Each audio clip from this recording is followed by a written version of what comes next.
Millionaire pretended to be a poor worker to test his blind date. Unexpectedly fell in love at first sight. Many of you have been asking when I would upload a passionate love story filled with beautiful romance. Well, here it is, my gift to my most beautiful family.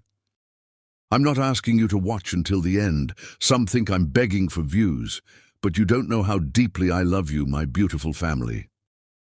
Hi, my beautiful family. May the Almighty bless every woman with unshakable strength, endless dignity, and a heart that shines brighter than the sun. May He protect the mothers who carry us, the sisters who guide us, the wives who stand beside us, and the daughters who light up our homes. May no woman in this family ever feel weak, unheard, or unloved, because in God's eyes, she is a queen.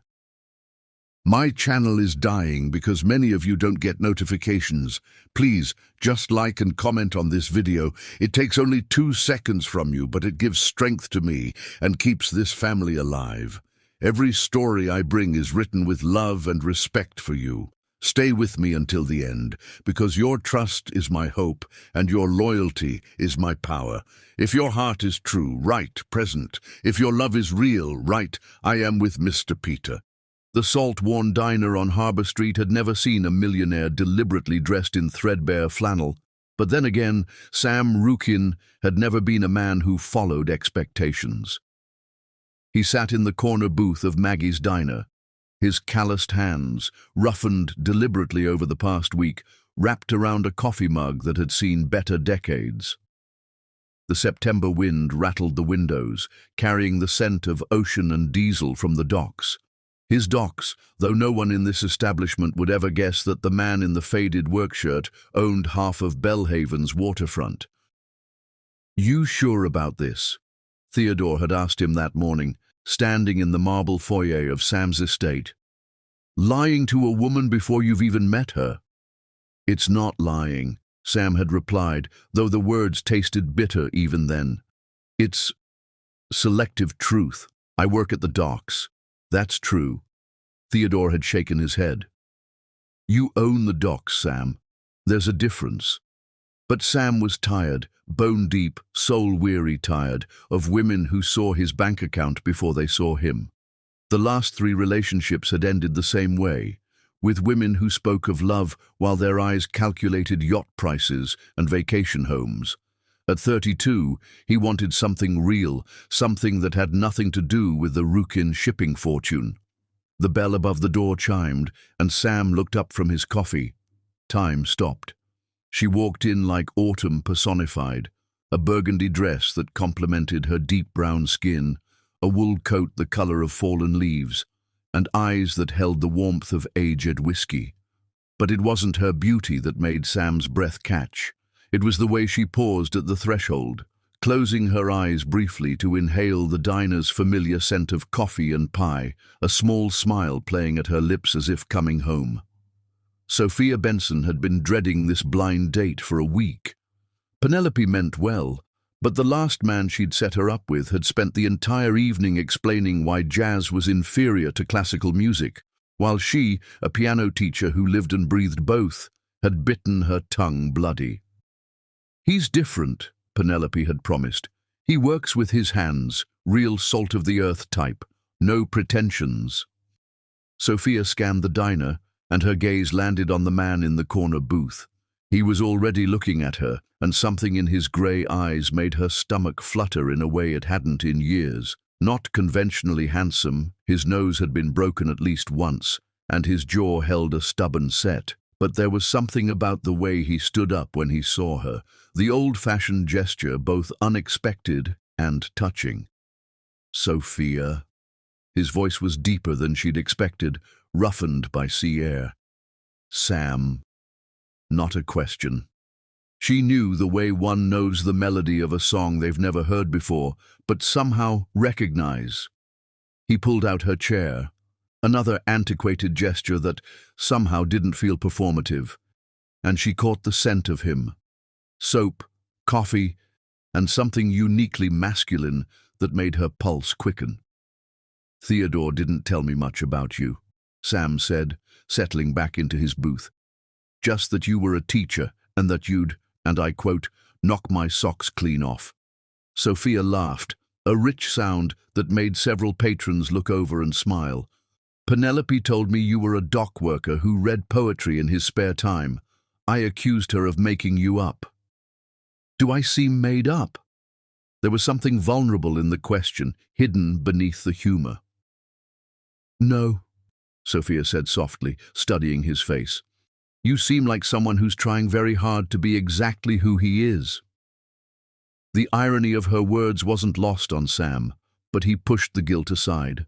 This was temporary. A few dates to see if she could care for him without the money. Then he'd tell her everything. What kind of teaching do you do? He asked, genuinely curious. Piano, mainly. Some music theory at the community center. Her eyes lit up as she spoke. I have this student, Lucy. She's 7. Yesterday she played her first complete piece, Für Elise, and when she finished, she looked at me with these huge eyes and said, Ms. Sophia, my fingers made magic. Sam found himself leaning forward, captivated not by her beauty, but by her passion. You love it.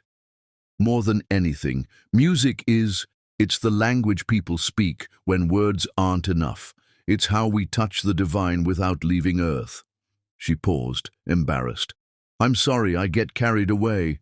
Don't apologize.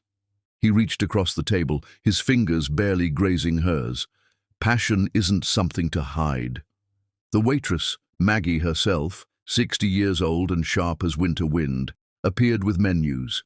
She looked at Sam with narrowed eyes, and for a moment he feared recognition. But she simply said, The meatloaf's good tonight. Made it myself. They ordered, meatloaf for him, the fisherman's stew for her, and fell into conversation with the ease of old friends. Sophia told him about growing up in Belhaven. The only black family on her street for years, how music had been her refuge and rebellion both. Sam told her carefully edited truths, his love of the ocean, his work at the docks, letting her assume he was a longshoreman, his mother's death when he was 15. She played piano too, he said quietly. Every evening after dinner, said it was her way of putting the day to rest. Sophia's hand found his across the table. Music holds our ghosts gently. They lingered over coffee and shared a piece of apple pie, neither wanting the evening to end. When Sophia laughed at his story about seagulls stealing his lunch, her head thrown back in genuine mirth, Sam felt something shift in his chest, tectonic plates of his heart rearranging themselves around this woman he'd known for exactly 3 hours. Outside, the September evening had turned cold. Sam walked her to her car, an aging station wagon that had seen better decades, and struggled with the urge to tell her everything right then. I'd like to see you again, he said instead. Tomorrow's Saturday. I have lessons until noon, but after. There's a place I'd like to show you, nothing fancy, he added quickly, maintaining his fiction. Just somewhere beautiful. She smiled, and it was like sunrise over water. I'd like that. As she drove away, Sam stood in the parking lot, hands in his pockets, watching her taillights disappear. Theodore would say he was a fool. His business partners would call it unnecessary deception. But standing there in the salt-sweet night air, Sam knew only one truth. He was already falling, and falling hard, for Sophia Benson. The walk back to where he'd parked his truck, deliberately beat up, borrowed from Hudson, felt like floating. He'd had first dates in Parisian restaurants, on private jets, in exclusive clubs where champagne cost more than most people's rent. But nothing had ever felt as real as sharing meatloaf and conversation with Sophia in a worn-out diner booth. She'd looked at him like he was somebody worth knowing, not for what he could buy her, but for who he was, or who she thought he was. The guilt twisted in his stomach, but he pushed it down. A few more dates, just enough to know if what he'd felt tonight was real. Then he'd tell her everything and pray she'd understand. Chapter 2. The Harbour Walk. Saturday arrived dressed in fog, the kind that turned Belhaven into a watercolor painting where edges blurred and the ordinary became mysterious. Sam waited at the harbour's entrance, hands shoved deep in the pockets of a canvas jacket that had actually belonged to his grandfather, a real fisherman, before the family fortune grew from honest work into inherited wealth. He'd been standing there for 20 minutes, though they'd agreed on 2 o'clock. The anticipation was killing him slowly, sweetly. "You're early too." He spun around to find Sophia standing behind him, wrapped in a green scarf that made her eyes look like polished amber. She'd been watching him, he realized, this man who shifted his weight from foot to foot like a teenager waiting for his first date. "Couldn't stay away," he admitted, then felt heat rise in his cheeks. "From the harbour, I mean. I love it when it's like this, all fog and mystery." She stepped closer, and he caught her scent. Vanilla and something floral, jasmine maybe. "Show me your harbour, Sam." Your harbour. If only she knew how literally true that was. He owned 60% of the commercial waterfront, the fishing fleet, 3 of the 5 processing plants. But today, he was just Sam the dock worker, showing a beautiful woman the places he loved. They walked along the wooden boardwalk, their footsteps echoing hollow over the water. The fog muffled sounds, creating an intimate world where only they existed. Sophia's hand brushed his as they walked, and on the 3rd accidental touch, he took her fingers in his, heart hammering when she didn't pull away. "Tell me about your work," she said. "What's it like working the docks?" Sam chose his words carefully, drawing from the summers he'd spent as a boy before his father decided manual labor was beneath a rookin. "It's honest. Your body aches at the end of the day, but it's a good ache, like you've earned your tiredness." He pointed to a massive cargo ship. "See that one? The Persistent Dream. She comes in from Nova Scotia every 2 weeks. The crew always brings these Canadian butter cookies that they share with whoever's working the dock." All true. He just didn't mention that the ship was his, named after his mother's favorite poem. "Do you ever want more?" Sophia asked, then caught herself. "I don't mean that the way it sounded.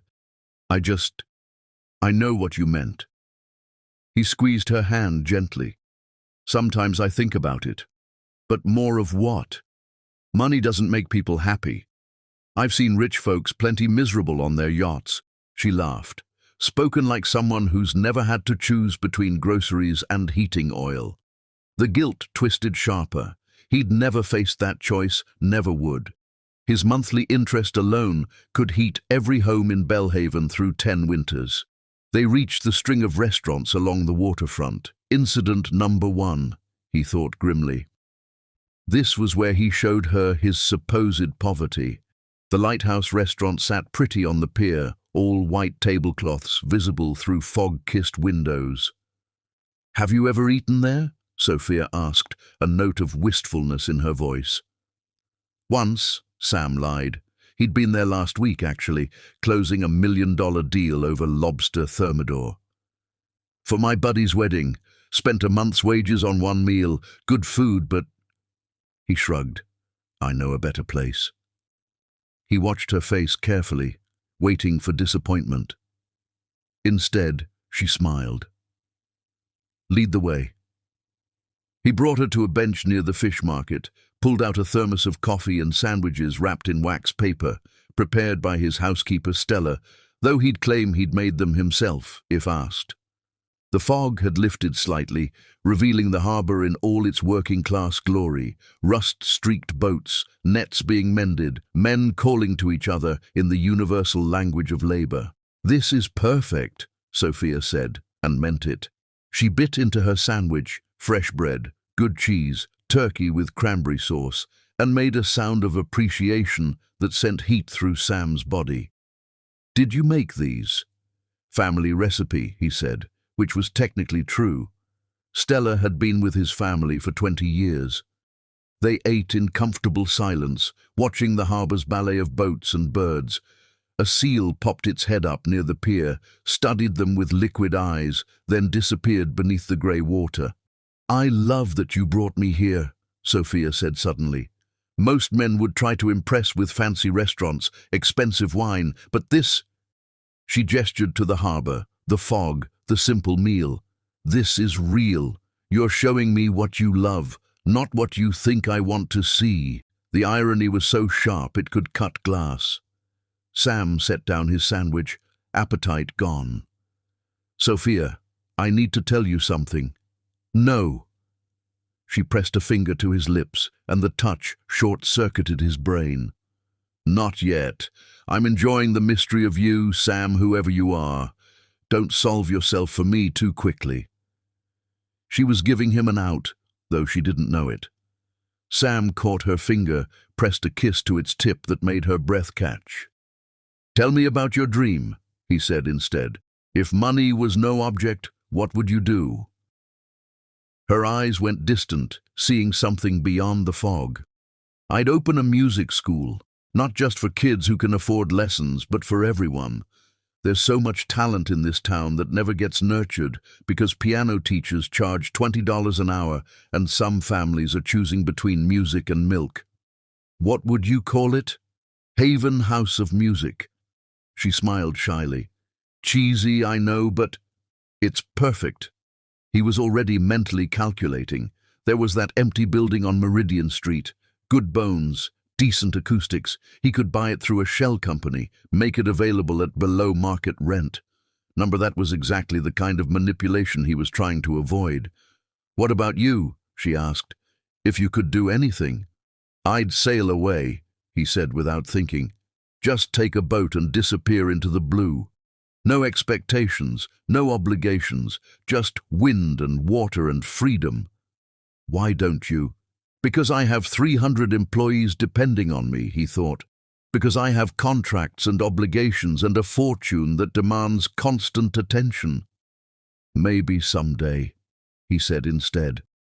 The fog was lifting more now, sun breaking through in golden shafts that turned the water into hammered metal. Sophia shivered, and Sam draped his jacket around her shoulders without thinking. The gesture brought them close enough that he could see the flecks of gold in her brown eyes, the tiny scar above her left eyebrow. "How'd you get that?" He traced the air above the scar, not quite touching. "Fell off my bike when I was 7. My brother Gabriel dared me to ride down Harbour Hill with no hands." "And you did it?" "Of course. I've never been good at backing down from dares." She looked at him through her lashes. "It's a character flaw. Or a strength." They were so close now he could feel her breath on his face. The harbour, the fog, the world itself seemed to hold its breath. "Sam," she whispered, but a foghorn blasted, making them both jump and laugh. The moment broke but didn't shatter. It reformed into something softer, more patient. They walked more, Sam showing her his harbour, the spot where he'd caught his first fish, true. The pier where he'd had his first kiss, also true. The warehouse where he worked, a lie by omission. He owned it, but had worked there summers as a boy. As the afternoon aged into evening, they ended up at the furthest point of the public pier. The fog had cleared entirely now, leaving a sunset that painted everything gold and rose. "I should get you home," Sam said reluctantly. "I suppose you should." Neither moved. "Sam?" Sophia turned to face him fully. "I don't care that you can't afford fancy restaurants. I don't care that your jacket has patches or that your truck," she'd seen it in the parking lot, "looks like it's held together by rust and prayer. I care that you see beauty in fog. I care that you know the names of boats. I care that you kiss fingers like they're precious and share sandwiches like they're sacrament." She raised up on her toes, pressed a kiss to his cheek that burned like a brand. "Whatever you're not telling me, and I know there's something, just make sure it's not something that changes who you are when you're with me, because I'm starting to really like who that is." Chapter 3. The broken truck thunder rolled across Bellhaven like God clearing his throat, and Sam gripped the steering wheel of Hudson's ancient truck harder, praying the engine wouldn't actually die before he could fake its death convincingly. 3 weeks had passed since the harbor walk. 3 weeks of stolen afternoons and evening walks, of Sophia's laughter becoming his favorite sound and her touch becoming his necessary drug. 3 weeks of lies by omission that sat in his stomach like stones. "You sure you don't want to take my car?" Sophia had offered when he'd picked her up. She stood in her doorway wearing a yellow sundress that made his mouth go dry, seemingly unaware that storm clouds were gathering like an omen. The dress had tiny sunflowers printed along the hem, and she'd paired it with white canvas shoes that had seen better days, but somehow made her look more beautiful for their imperfection.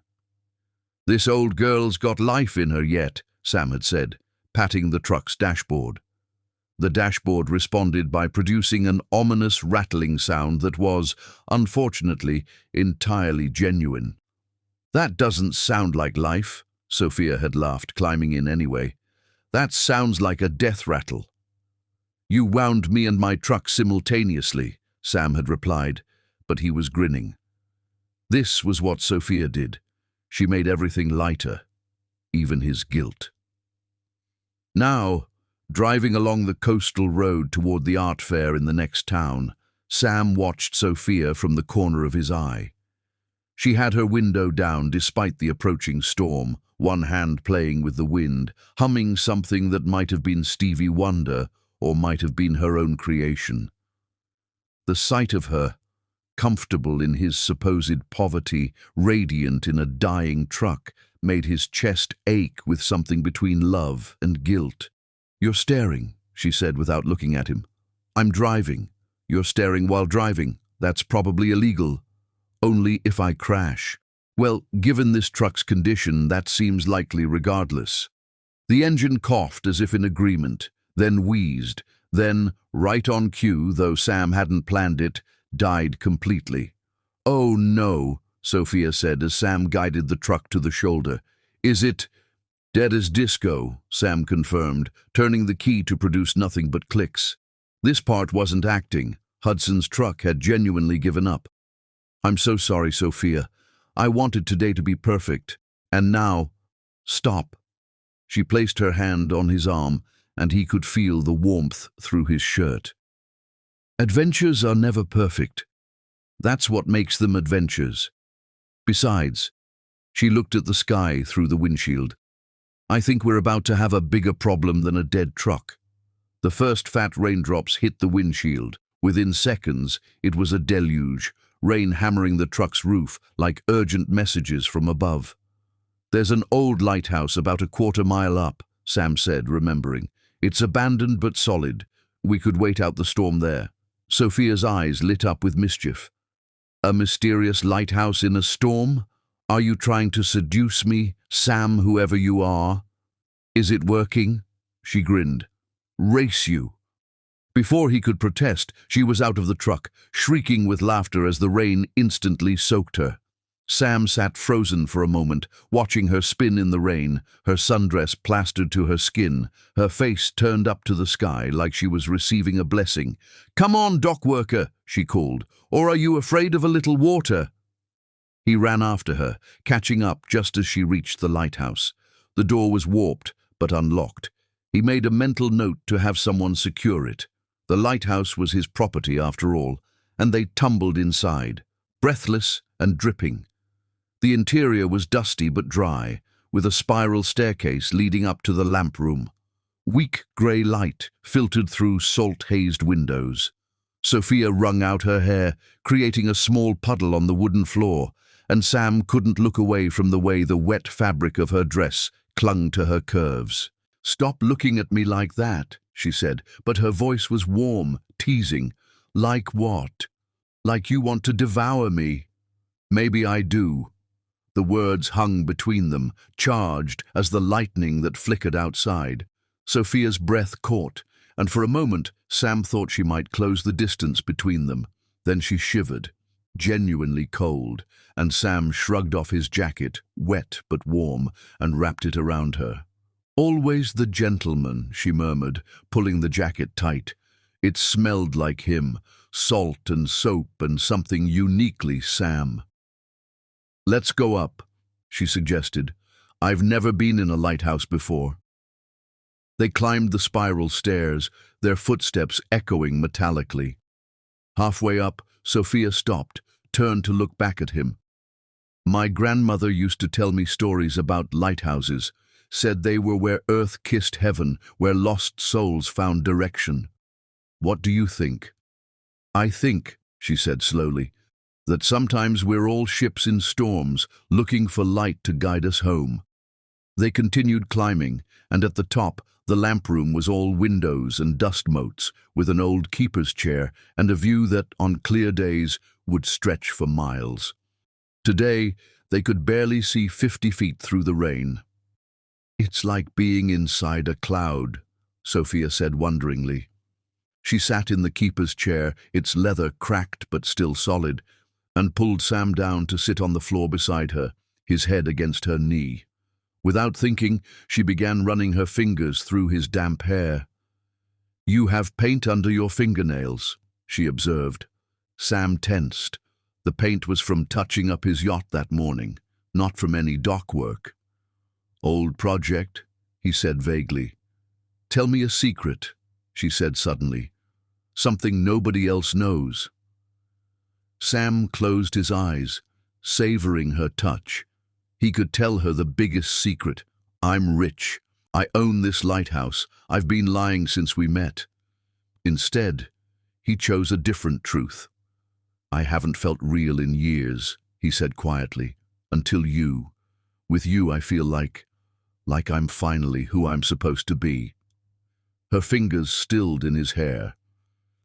"Sam, my mother used to say that people wear masks so long they forget their real faces underneath. I've been wearing mine so long that when I'm with you, when I can just be, it feels like breathing after being underwater. My turn. Tell me a secret." She was quiet for so long he thought she wouldn't answer. Thunder rumbled outside, and the rain intensified, creating a curtain of white noise around them. Then, "I'm scared.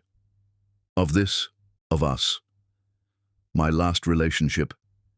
He was wealthy, not incredibly so, but comfortable. A surgeon at the hospital, David Ashford, you might have heard of him." Sam had. David had actually tried to get Sam to invest in some medical startup. He'd seemed like an ass. He said he loved me, but what he loved was having a beautiful black woman on his arm at hospital galas. I was an accessory, proof of how progressive he was. He used to introduce me as Sophia.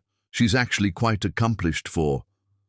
And then he'd trail off, but everyone knew what he meant. When I finally left, he said I should be grateful he'd chosen me, that I'd never find another man of his caliber willing to overlook my background. Sam turned, rising to his knees so he could look her in the eyes. Rain lashed the windows behind her, creating a symphony of percussion. "He was a fool and a racist and didn't deserve to breathe the same air as you. I know that now. But it made me promise myself, no more rich men. No more being someone's exotic experiment or diversity trophy. I want someone who sees me, not what I represent. Someone who values what I am, not what I look like on their arm." The guilt was going to kill him. Sam cupped her face in his hands, thumbs stroking her cheekbones. "You're not a symbol or a statement or a trophy. You're Sophia. You're brilliant and kind and talented. You're the woman who plays Chopin like she's channeling heaven, and who laughs at seagulls and who runs in the rain like a pagan goddess. You're the woman who makes me want to be better than I am. You're everything." "Sam," she whispered, and her voice broke on his name. She kissed him then, sudden and fierce, and Sam's world narrowed to the points where they touched, lips, hands, hearts. She tasted like rain and possibility, and he kissed her back with 3 weeks of pent-up longing. Her hands tangled in his wet hair, and he pulled her from the chair onto his lap, needing her closer, needing to erase any distance between them. When they broke apart, both breathing hard, Sophia's eyes were bright with unshed tears. "I'm falling for you, Sam. Against all my better judgment, against every promise I made myself, I'm falling hard." "Catch me then," he whispered against her lips, "because I've already fallen. I fell the moment you walked into that diner." They stayed in the lighthouse for 2 hours, talking and kissing and discovering each other in ways that had nothing to do with clothes coming off and everything to do with souls opening up. Sophia told him about her father's death when she was 15, how music had saved her from drowning in grief, how she'd played at his funeral. Amazing Grace, turning into a jazz improvisation that had made the whole church weep and laugh simultaneously. Sam told her about the pressure he felt at work, carefully avoiding specifics, the weight of expectations he carried. "Sometimes I feel like I'm playing a role written by someone else. Like I'm supposed to want things I don't want, be someone I'm not." "What do you want?" Sophia asked, her fingers tracing patterns on his jaw. "This," he said simply. "You. Simplicity. Truth." The last word burned his tongue. "Sometimes I dream about running away," he admitted. "Just disappearing into somewhere where nobody knows me, where I can just be." "Where would you go?" "Wherever you are," he said without thinking, then froze. Too much, too soon. But Sophia just smiled, soft and wondering. "Careful, Sam. I might hold you to that." The storm began to ease, rain softening from assault to caress. They stayed entwined on the floor of the lamp room, Sophia in Sam's lap, his arms around her, her head on his shoulder. Neither wanted to move, to break this spell the storm had woven around them. "We should probably check on the truck," Sophia finally said, though she made no move to leave his embrace. "Probably," Sam agreed, tightening his arms around her. "It might start now." "It might. We're going to miss the art fair." "I'm oddly okay with that." She laughed, the sound vibrating through his chest. "Me too." Eventually, reluctantly, they descended the lighthouse stairs. At the door, Sophia paused, looked back at the interior. "This place feels special now. Like it's ours." "It is," Sam said, meaning it more literally than she could know. The storm had passed as suddenly as it had come, leaving the world washed clean and gleaming.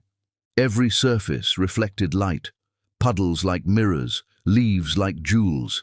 They made their way back to the truck, their clothes still damp, hair wild, looking thoroughly disheveled.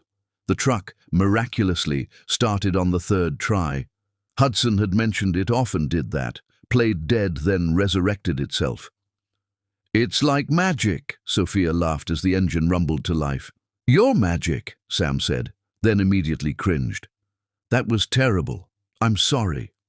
"It was terrible," she agreed, grinning, "but also sweet. You're forgiven." As Sam drove Sophia home, she kept her hand on his thigh, a casual intimacy that made his heart race. She'd turned on the radio, and Otis Redding was singing about the dock of the bay, which made her laugh and say, "Our song." He parked in front of her building, a modest complex where she rented a one-bedroom, and walked her to her door. The evening sun was breaking through the remaining clouds, painting everything gold. "Thank you," she said, "for the most perfect imperfect date. Even with the broken truck and the storm?" "Especially with those. Anyone can plan a perfect date with unlimited money. It takes someone special to turn disaster into magic." She kissed him goodbye, soft and lingering, her hands framing his face. "I meant what I said in the lighthouse. I'm falling for you. It terrifies me, but it also feels inevitable, like you were always supposed to happen to me." "Sophia, don't say anything, just be who you are. That's all I need." She disappeared inside, leaving Sam standing on her doorstep with the weight of her trust crushing his chest. He sat in the truck for a long moment, head against the steering wheel, her words echoing. Be who you are. But who was he? The millionaire, the dock worker, the liar, the man desperately in love with a woman who would hate him if she knew the truth. Tomorrow, he decided. Tomorrow he would tell her everything. He'd explain about the testing, the fear of gold diggers, the desperate need to be loved for himself. She'd understand. She had to. But tomorrow came and went, and the words stuck in his throat. Because every day that passed, Sophia fell more in love with Sam, the dock worker, and Sam, the millionaire, became more terrified of losing her. The lighthouse stood empty on the coast, keeping its witness to their confessions, their kisses, their promises. And if lighthouses could speak, this one would have warned them. Storms always return, and not all ships survive the rocks of deception. Chapter 4. The Birthday Gift. October arrived in Belhaven wearing gold and crimson, painting the town in the colors of Sophia's laughter. Sam stood in the antique shop on Pemberton Street, staring at the 1890s Steinway grand piano that seemed to glow in the afternoon light. It was perfect, the exact model Sophia had mentioned her grandmother once owned, the one she'd learned on as a child before it was sold to pay for her grandfather's cancer treatment. "She's a beauty," the shop owner, Mr. Chen, said quietly. "Been here 2 years.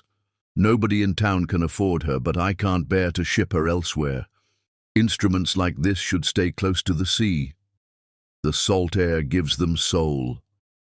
Sam ran his fingers over the keys, careful not to make a sound. He could buy it without blinking. Could have it delivered to Sophia's apartment with a big red bow. Could change her life with a single check. Instead, he walked out empty-handed, the weight of what he couldn't give her heavier than any piano. Sophia's birthday was tomorrow, October 15th. She'd mentioned it only in passing, embarrassed by the fuss people made over birthdays, but her friend Penelope had let slip that it was her 30th, a milestone she was both excited and anxious about. "What do you give a woman who makes music from moonlight?" Sam had asked Hudson that morning, helping the older man repair a fence on the property Sam supposedly didn't own. Hudson, 70 years old and sharp as winter wind, had given him a long look. "You give her the truth, boy. That's worth more than any gift." But Sam was in too deep now. The truth would ruin everything. So instead, he'd spent the morning in his greenhouse, which Hudson maintained for the absent owner, carefully pressing flowers between sheets of parchment, creating a bookmark with Queen Anne's lace and tiny coastal roses. It was simple, almost embarrassingly so for a woman turning 30, but it was all Sam the dock worker could afford. The next evening, Sam arrived at Sophia's apartment with his pathetic gift wrapped in brown paper. He'd decorated himself with sketches of musical notes. She answered the door in a deep purple dress that made her skin glow, and Sam forgot how to breathe. "You look—" "There aren't words," he managed. She smiled, shy and pleased. "Penelope insisted on taking me shopping. This cost more than I usually spend on groceries in a month, but—" She twirled, the skirt flaring. "Sometimes a woman needs to feel beautiful." "You're always beautiful. The dress is just agreeing with what already exists." She kissed him, soft and sweet, tasting of the wine she'd been sharing with Penelope, who appeared behind her with knowing eyes.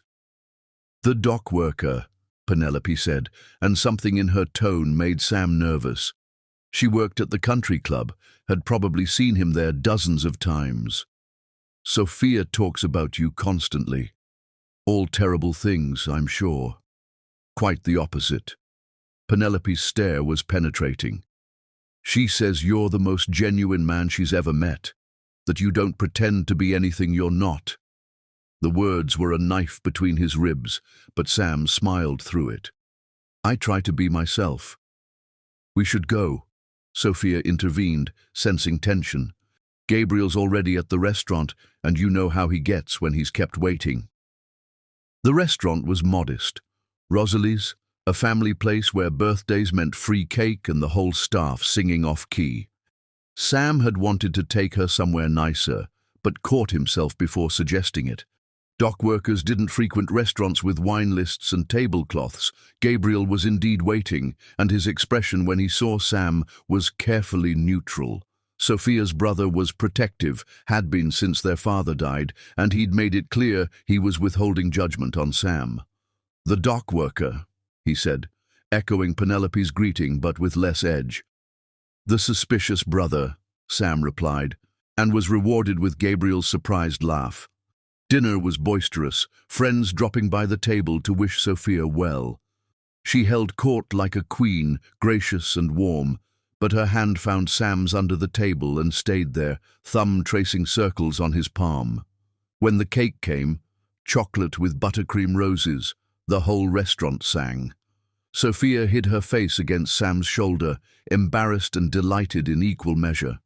In that moment, with her warmth against him and her joy filling the air, Sam knew with terrible certainty that he loved her completely. "Make a wish," Penelope commanded as Sophia faced the candles. Sophia closed her eyes, and Sam watched her face in the candlelight, the way her lashes cast shadows on her cheeks, the slight smile playing at her lips. When she opened her eyes and blew out the candles, her gaze found his immediately, and he knew, somehow, that her wish had been about them. Later, after dinner, they walked along the harbour. October had turned cold, and Sophia wore Sam's jacket over her dress. They found a bench, their bench now, the one where they'd shared sandwiches that first day, and Sam pulled out his pathetic wrapped gift. "It's not much," he started, but Sophia pressed her finger to his lips. "If it's from you, it's everything." She unwrapped it slowly, carefully, as if the brown paper itself was precious. When she saw the bookmark, the pressed flowers arranged in a pattern that suggested musical notes, sealed between thin glass, her eyes filled with tears. "Sam, did you make this? I know it's not. It's perfect." She held it up to the streetlight, watching the way the light passed through the delicate petals. "No one's ever made me anything before, not since I was little, and Gabriel would draw me birthday cards. You deserve more. You deserve that Steinway at Chen's. You deserve—" "Stop!" This time her kiss silenced him. "I don't want what I deserve. I want what's real. This," she held up the bookmark, "is real. You took time. You thought about what would matter to me. That's worth more than any expensive gift." They sat in comfortable silence, Sophia's head on his shoulder, watching the harbour lights dance on the water. Then she said, "My grandmother had a saying, 'Love isn't proved by what you can afford to give, but by what you can't afford not to give.' This bookmark, you gave me your time, your creativity, your thoughtfulness. Those aren't things you can buy." Sam's throat was too tight to speak. How could he tell her now? How could he admit that he could buy her a dozen Steinways without noticing the expense, that the bookmark was a lie too, just a different kind? "There's a talent show," Sophia said suddenly, "at the community centre next month. They want me to play, but I thought, would you sing with me? I know you said you don't perform, but—" "Yes," Sam said without thinking. He'd do anything she asked, even though the thought of being on stage terrified him. Someone would recognize him, surely, but the way her face lit up was worth any risk. "Really? You'll do it? With you?" "I'd do anything." She kissed him then, deeper than before, with heat that had nothing to do with gratitude and everything to do with want. When they broke apart, both breathing hard, Sophia's eyes were dark with desire. "Take me home," she whispered. Sam's heart hammered. "Sophia, not for that. Not yet. I want to be alone with you, away from everyone else. Just us." He drove her home in Hudson's truck, which had developed a new rattle that sounded expensive. Sophia didn't care, singing along to the radio, her hand on his thigh, her joy infectious. At her apartment, she made coffee while Sam looked at her photos. Sophia at various ages, always at a piano, always smiling. There was one of her whole family, parents and Gabriel, from before her father died. They looked so happy, so complete. That was 2 weeks before the accident, Sophia said, appearing beside him with 2 mugs. I'm grateful we have it. Gabriel wanted to put all the photos away after, but I needed to see Dad's face, needed to remember that we'd been happy. Tell me about him. They settled on her couch, Sophia curled against Sam's side, and she talked about her father, a mailman who sang Motown while he walked his route, who taught her to find music in everything from rainfall to footsteps. He would have liked you, she said. He always said the measure of a man wasn't his wallet but his willingness to show up. Another knife of guilt. Sam was showing up, yes, but as someone he wasn't. Sophia, he started. There's something I need. But she was kissing him again, and the words dissolved on his tongue. They kissed until they were both trembling with want and restraint, until Sophia pulled back with visible effort.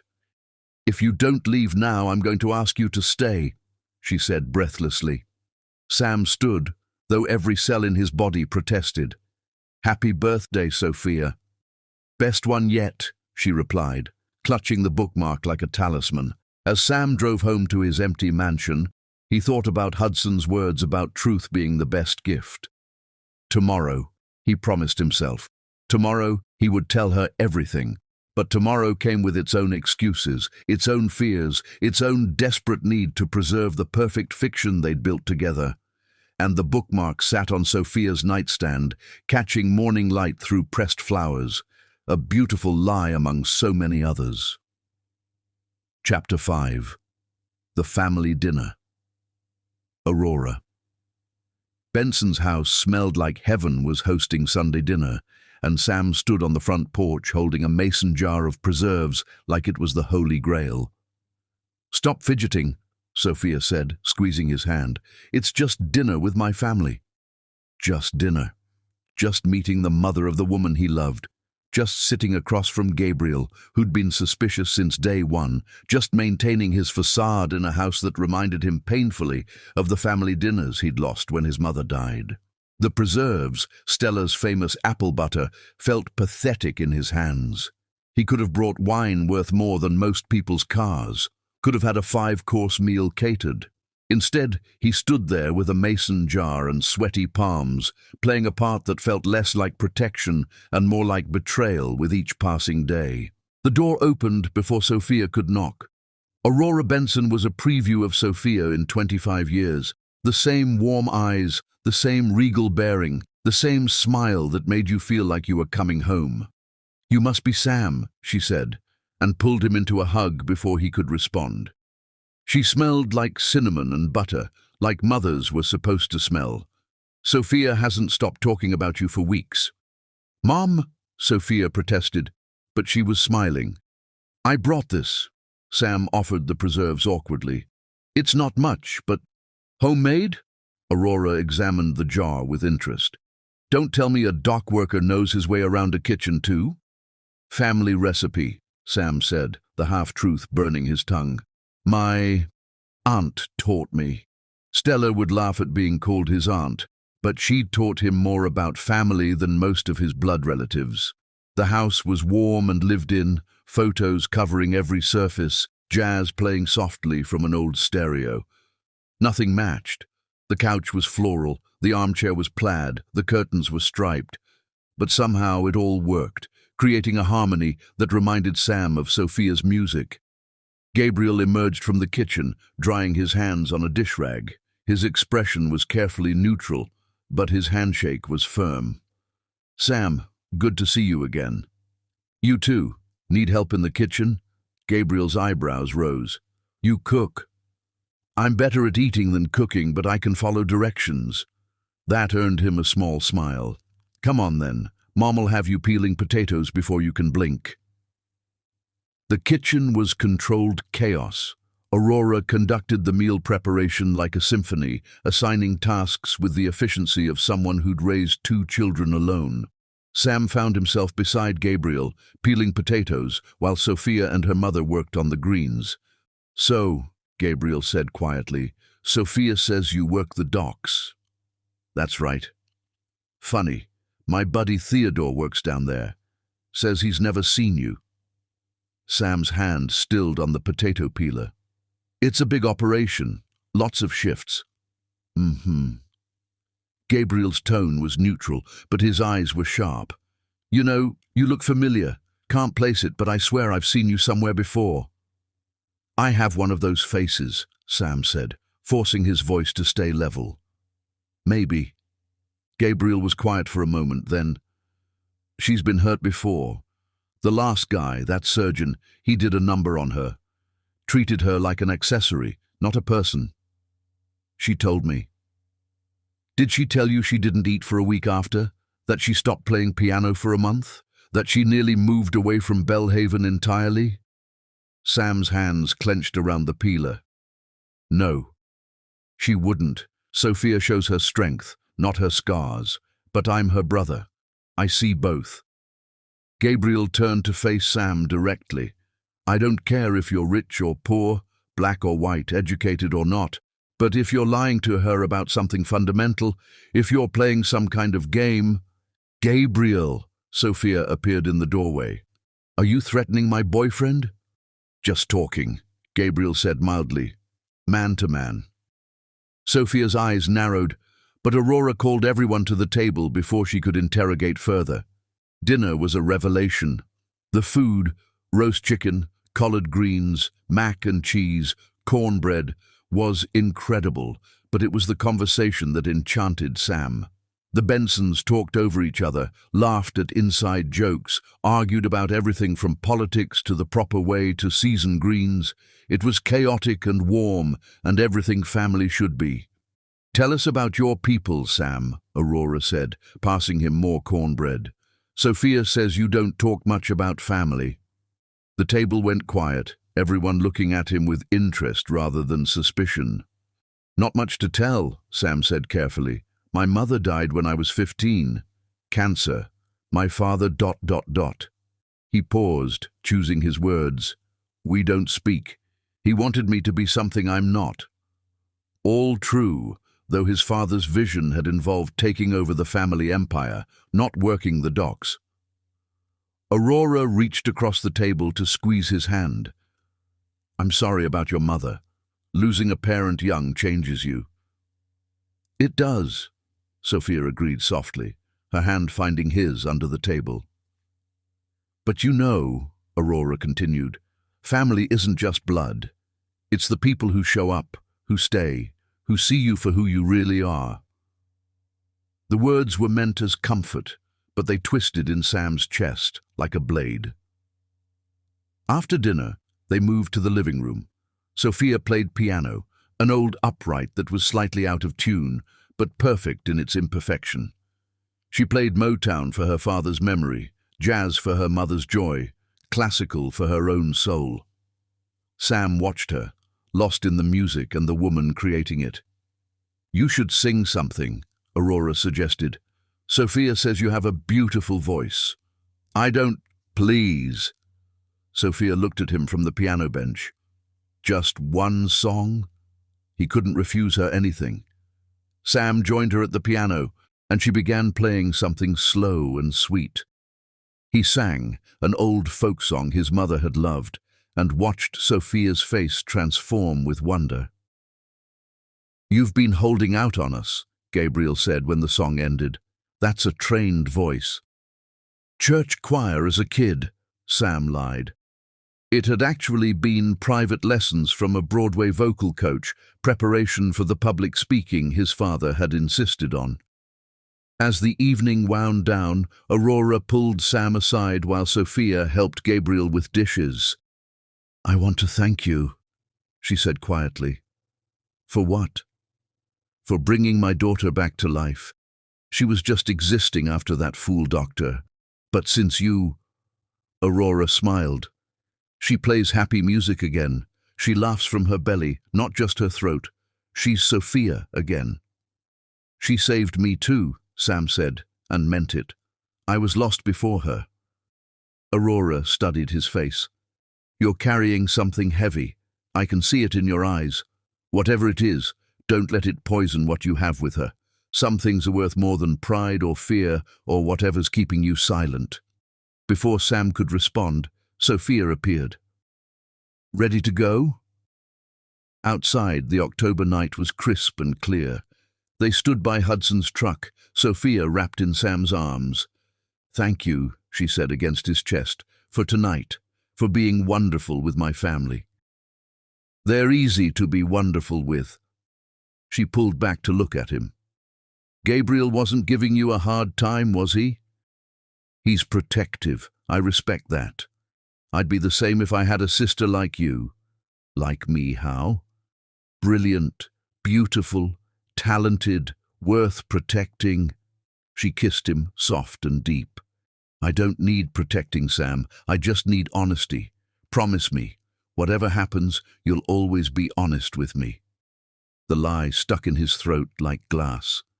Sophia, promise me. I promise, he whispered. Another lie added to the pile. She smiled, trusting and pure, and Sam knew he was damned, not by the lies he'd told, but by the truth he couldn't speak. As he drove home to his mansion, Sam thought about Aurora's words about family being the people who see you for who you really are. The problem was, Sophia had never seen the real him. She'd seen Sam the dock worker, Sam the simple man, Sam the lie. And with each passing day, he became more terrified that when she finally saw Sam Rukin, millionaire, liar, coward, she wouldn't see anyone worth loving at all. Chapter 6. The Close Call. Miles Whitmore arrived in Belhaven like a hurricane in a three-piece suit, and Sam's carefully constructed world began to crack at the foundations. What do you mean you can't meet today? Miles's voice crackled through the phone with barely contained frustration. The Japanese buyers are here for 48 hours, Sam. We need you at the country club for lunch. Sam gripped his phone tighter, watching through the window as Sophia arranged books in the library where she worked. He'd promised to help her move some donated pianos to the community center today, a promise made by Sam the dock worker, not Sam the CEO. Handle it yourself, Miles. You know my terms as well as I do. Your terms. Sam, this is a $50 million deal. You can't seriously prioritize whatever. I said handle it. Sam ended the call, but the damage was done. Miles was in town, and Miles had all the subtlety of a brass band. Everything okay? Sophia appeared beside him, concern creasing her brow. You look stressed. Work stuff, Sam said vaguely. Someone's making demands they shouldn't. She kissed his cheek. Well, tell them you're taken today. These pianos won't move themselves. They spent the morning at the community center, Sam genuinely straining alongside other volunteers to move 3 donated uprights into the makeshift music room. Sophia glowed with purpose, directing the operation with the intensity of a general and the joy of a child on Christmas morning. This is it, she said, running her hands over one of the pianos. The beginning of Haven House. Maybe not the full dream yet, but a start. Sam watched her test each piano, making notes about what needed tuning, what needed repair. He could have hired a team of professionals to restore them all in a day.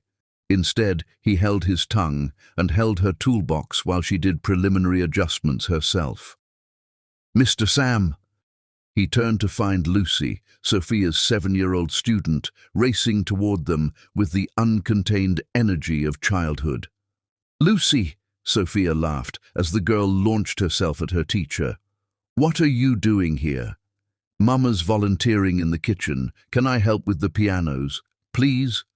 Of course, Sophia said. Sam, this is my star student. Lucy, this is my friend, Sam. Boyfriend, Lucy corrected matter-of-factly. You said boyfriend last week. I heard you. Sophia blushed while Sam laughed. Boyfriend, then, he agreed, earning a brilliant smile from Sophia. They were walking to lunch, Lucy chattering between them about everything and nothing, when disaster struck. The country club was 3 blocks from the community centre, and Miles Whitmore stood outside it, impossible to miss with his silver hair and obvious wealth. "Sam," Miles called out, starting toward them. "Sam Rukin." Sam's blood turned to ice. He could pretend not to hear, but Miles was already jogging over, his face lit with relief. "There you are. I've been calling—" Miles stopped short, finally noticing Sophia and Lucy. His eyes widened as he took in Sam's appearance. Worn jeans, paint-stained t-shirt from moving pianos, nothing like the man who usually commanded boardrooms. "I think you have me confused with someone else," Sam said evenly. Miles blinked, opened his mouth, closed it. Sam could see the moment understanding dawned. Not full understanding, but enough. "My apologies," Miles said slowly. "You look remarkably like someone I know. Sorry to bother you." He walked away, but not before giving Sam a look that promised future conversation. "That was weird," Sophia said. "Though you do have one of those faces." Gabriel said the same thing. "Common face," Sam agreed, his heart still racing. "Want to get those sandwiches?" But the close calls weren't done. At the deli, Sam nearly walked straight into Eleanor Hartwell, whose charity foundation he'd donated millions to over the years. She started to greet him, but he turned sharply, pretending to study the menu board with intensity. "You okay?" Sophia asked. "You seem jumpy." "Too much coffee," he lied. They ate in the park, Lucy between them making dandelion chains. It should have been perfect. Autumn sun, the woman he loved, the music of a child's laughter. But Sam could feel the walls closing in. Miles would have questions. Eleanor would mention seeing him. The fiction was becoming too hard to maintain. "I have to tell you something," he said suddenly. Sophia looked up from the dandelion crown she was making for Lucy. "That sounds ominous." "It's about Miss Sophia, Mr. Sam. Look." Lucy had climbed onto the fountain edge, arms spread wide for balance. "Lucy, careful." Sophia rushed to spot her, and the moment was lost. They spent the afternoon at the harbour, Lucy collecting shells while Sam and Sophia walked hand in hand.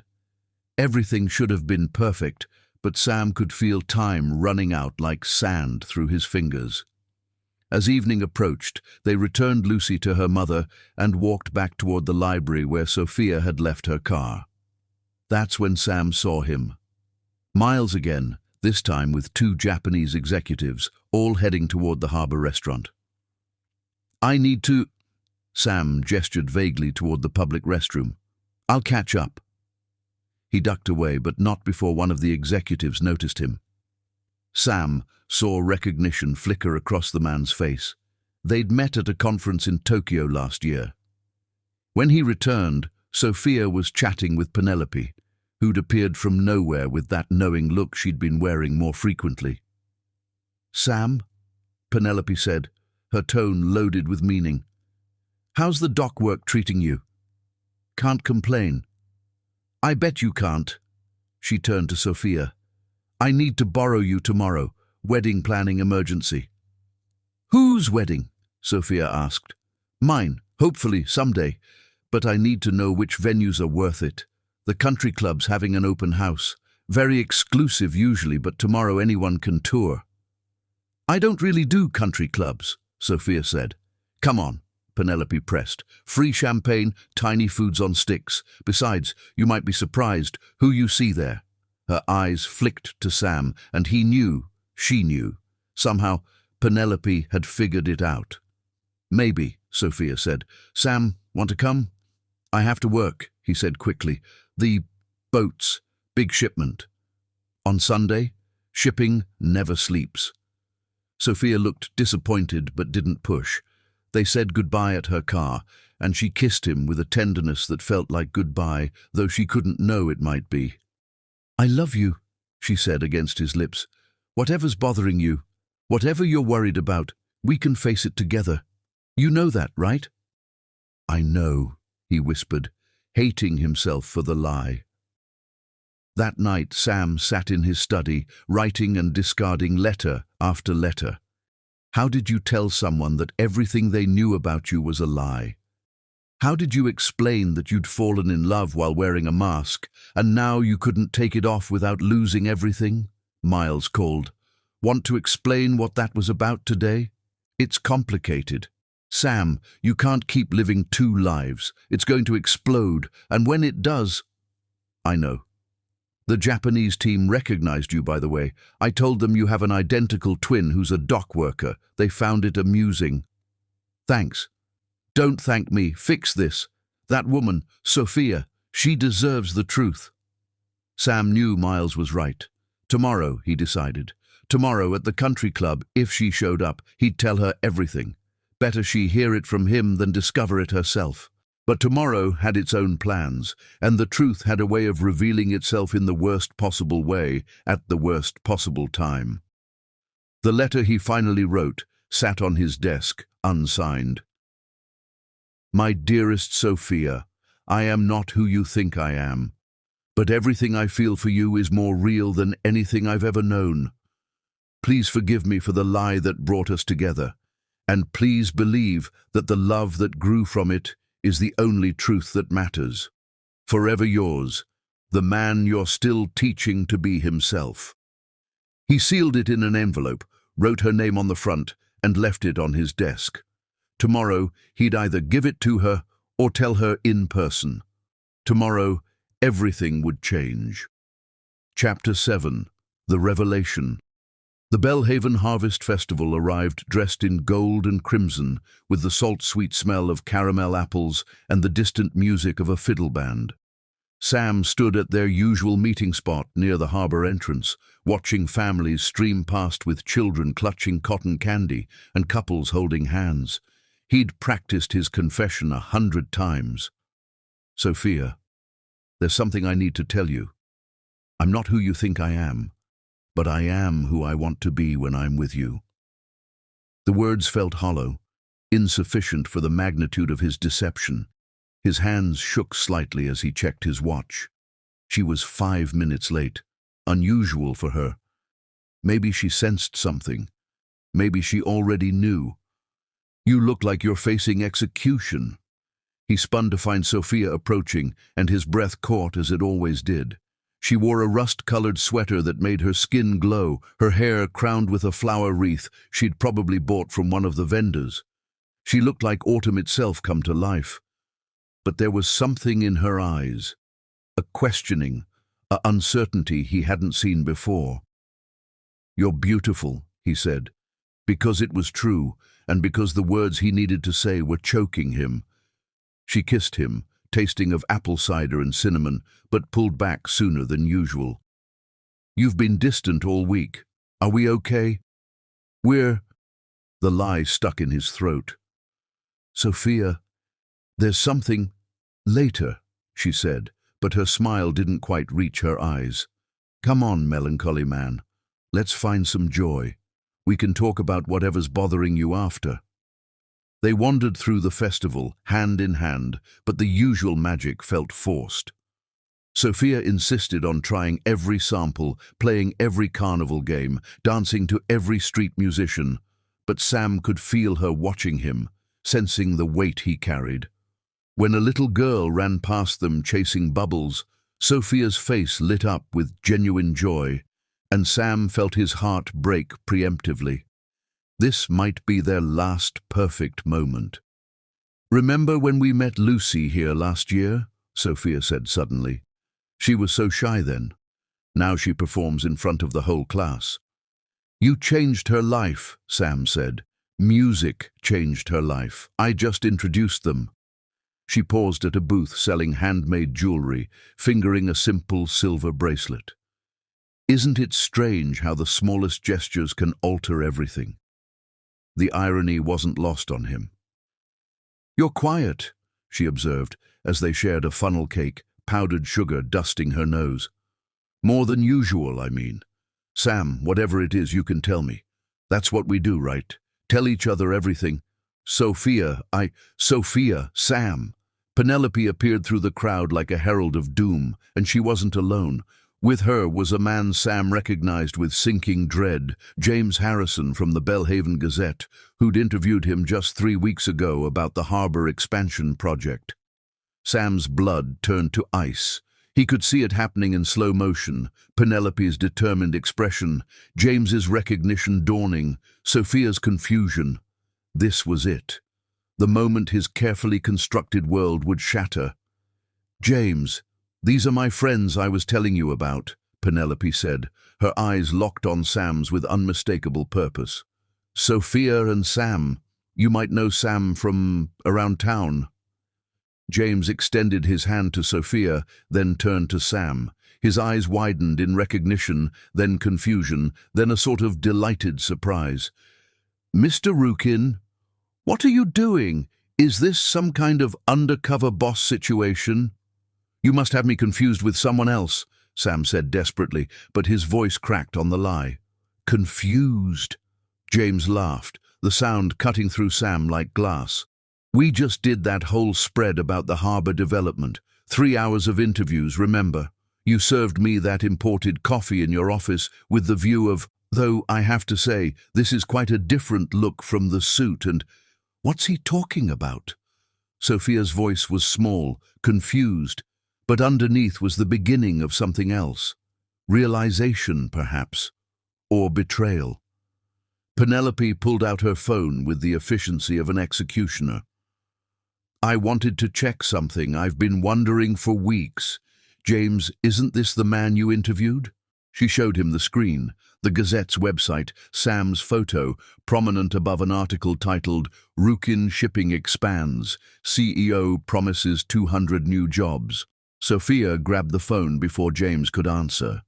Her face went through a series of expressions: confusion, recognition, understanding, devastation, like watching a building collapse in slow motion.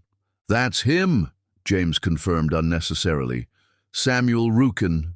Net worth something like 50 million, if the Forbes estimate is right, though what he's doing dressed like a dock worker." "Stop." Sophia's voice cut through everything. She was staring at the phone screen, at the photo of Sam in his expensive suit, standing in front of his office building. The same eyes, the same jaw, the same man who'd held her in a lighthouse and claimed to be nobody special. "Sophia." Sam reached for her, desperate. "Don't." The word was sharp enough to cut. "Don't you dare touch me." She looked at him then, really looked, and Sam saw the exact moment everything clicked into place. Every strange coincidence, every moment that didn't quite add up, every time he'd deflected questions about his past. "You're Samuel Rukin, the millionaire, the one who owns—" Her voice was rising now, drawing stares from festival-goers. "The docks. You own the docks. You don't work there, you own them." "I can explain." "The truck, Hudson's truck. Hudson works for you, doesn't he?" Each word was getting louder, sharper. "The greenhouse where you got the flowers for my bookmark, your greenhouse. The preserves your aunt made, your housekeeper probably. The lighthouse where we—" Her voice broke. "You own that too, don't you? You own everything, every place you took me, every humble gesture, it was all yours." Sam's silence was answer enough. "Oh my God." Sophia pressed her hand to her mouth, and for a moment Sam thought she might be sick.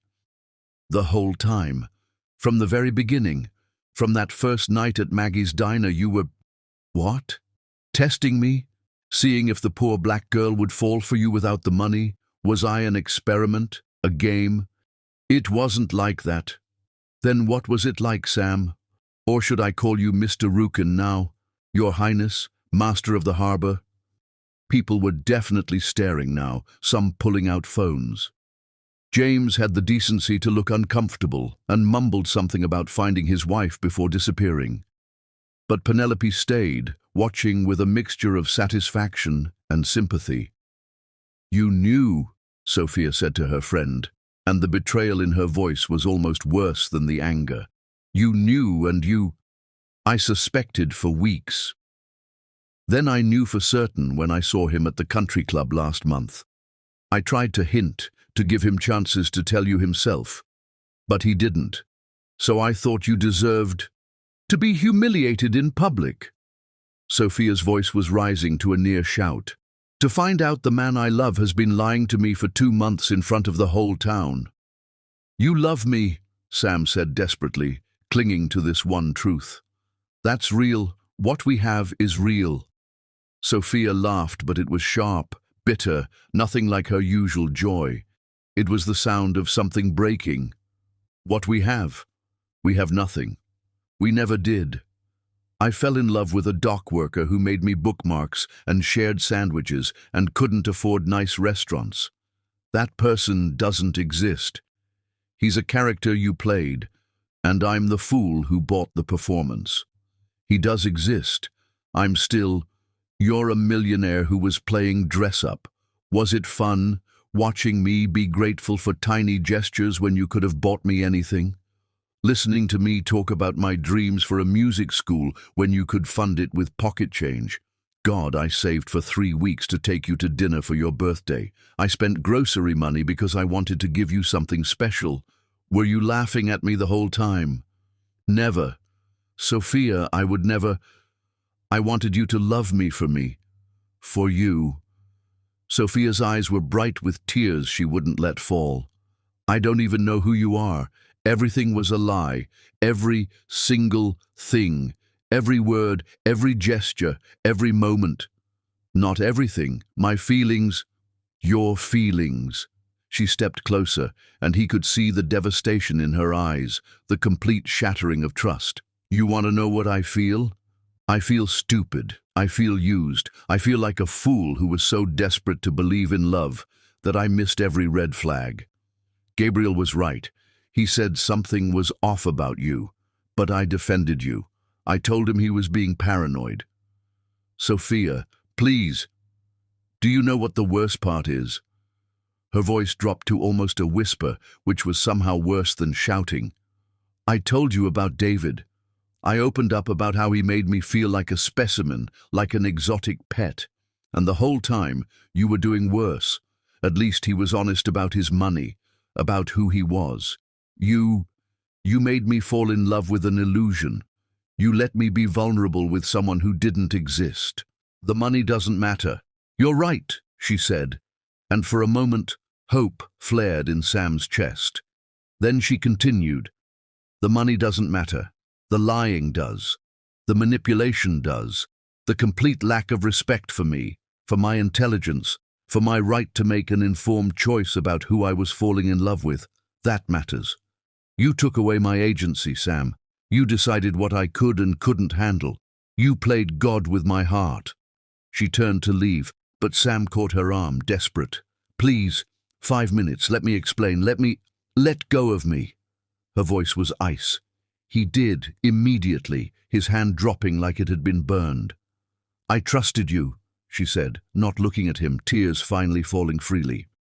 "I told you things I've never told anyone. I let you into my family, my life, my bed of dreams. My father was honest. He was a mailman who never pretended to be anything else. He would have rather died than lie to my mother about who he was. He used to say that love without truth is just manipulation. And you looked me in the eyes every day and lied." She started walking away, but turned back one more time. "You know what? I could have loved you, the real you. If you'd walked into that diner as Samuel Rukin and said, 'I'm rich and I'm scared of being used for my money,' I would have understood. I would have respected your honesty. We could have figured it out together, but you didn't give me that chance. You didn't think I was worthy of the truth. That's not—" "Goodbye, Mr. Rukin." She walked away, and Sam couldn't move, couldn't breathe. Around him the festival continued, music and laughter and joy, while his world collapsed. Someone was definitely filming now, and by tomorrow this would be all over town, maybe all over the internet. The millionaire who pretended to be poor, exposed at the Harvest Festival. Penelope lingered, studying him with those sharp eyes. "I'm not sorry," she said. "She deserved to know. I was going to tell her." "When? After the wedding? After kids? When exactly were you planning to stop being a coward? The word hit like a slap. I loved her. Love her. No, Penelope said, and her words were surgical in their precision. You loved being loved by her. You loved how she made you feel. There's a difference. If you really loved her, you would have trusted her with the truth. Love without trust is just possession. She left him standing there, alone in a crowd of hundreds, some still staring, others pretending not to, while obviously discussing what they'd witnessed. Sam stood frozen until the festival lights began to blur through tears. He didn't realize he was crying. Then he walked, not to his mansion, but to the docks, to the place where he'd pretended to be someone else. The night shift was working, and several men nodded at him, not recognizing him out of his suit, not knowing their boss's world had just ended. He sat on a crate, watching the water, remembering Sophia's face when she'd realized the truth. Not just angry, but broken. He'd broken her trust, broken the beautiful thing they'd built together. His phone rang. Miles. I heard, his partner said without preamble. It's already all over town. The millionaire who pretended to be poor to date the librarian. Someone posted a video. She's a piano teacher too, Sam said numbly. Sam, I loved her, Miles. Love her. Present tense, future tense, every tense. Then fix it. How? How do I fix lies that went on for 2 months? How do I make her believe anything I say now? Miles was quiet for a moment. You start with the truth, all of it, and then you let her decide if you're worth forgiving. But Sam knew, sitting there in the dark with the sound of the ocean that had witnessed their first kiss, that some things once broken could never be made whole again. Trust was like glass. Once shattered, even if you put the pieces back together, the cracks always showed. Chapter 8. The letter. The note arrived at what Sam had thought was his secret rooming house address, the one he'd given Sophia when she'd asked where he lived, a shabby building on the wrong side of town, where he'd actually rented a room just to maintain the lie. Hudson brought it to him 3 days after the festival, his weathered face carefully neutral. Sam had barely left his actual bedroom in those 3 days, hadn't shaved, had ignored 37 calls from business associates and 0 calls from the only person who mattered. She knew you'd be here, Hudson said, setting the envelope on Sam's desk. Don't ask me how. That woman always was too smart for her own good. Or yours. Sam's name was written on the front in Sophia's handwriting, the same elegant script that had marked sheet music he'd watched her annotate, grocery lists he'd seen on her refrigerator, love notes she'd tucked into his pocket when he wasn't looking. His hands shook as he opened it. I hate you. You were testing me. I am not hungry for money. I gave you my heart, my trust, my dreams. You gave me lies. I told you about David, about how he made me feel like a specimen in his collection. But you made me feel like a subject in your experiment. Will the poor black woman love me without my money? Was that the question? Did I pass your test? I keep thinking about all the moments that felt so real, the lighthouse, your voice singing in my mother's living room, the bookmark you made me, which I threw away, then pulled out of the trash, then threw away again, then retrieved again because I'm pathetic, and it's the only real thing you ever gave me, your time, even if your intention was false. Did you laugh when I talked about my dreams for the music school? When I saved up to buy you that birthday dinner at Rosalie's? Did you find it quaint, amusing? God, I spent a week's grocery money on that meal because I wanted to treat you to something special, and you sat there knowing you could buy the entire restaurant without blinking. I loved you. Not past tense. That's the worst part. I still love you, or at least I love the man I thought you were. But that man doesn't exist, does he? He was just you, playing dress-up in poor people's clothes, touring poverty like it was a theme park. My mother thinks I should hear you out. Gabriel wants to break your nose. I just want to understand why. Why me? Why the elaborate deception? Why not just be yourself from the beginning?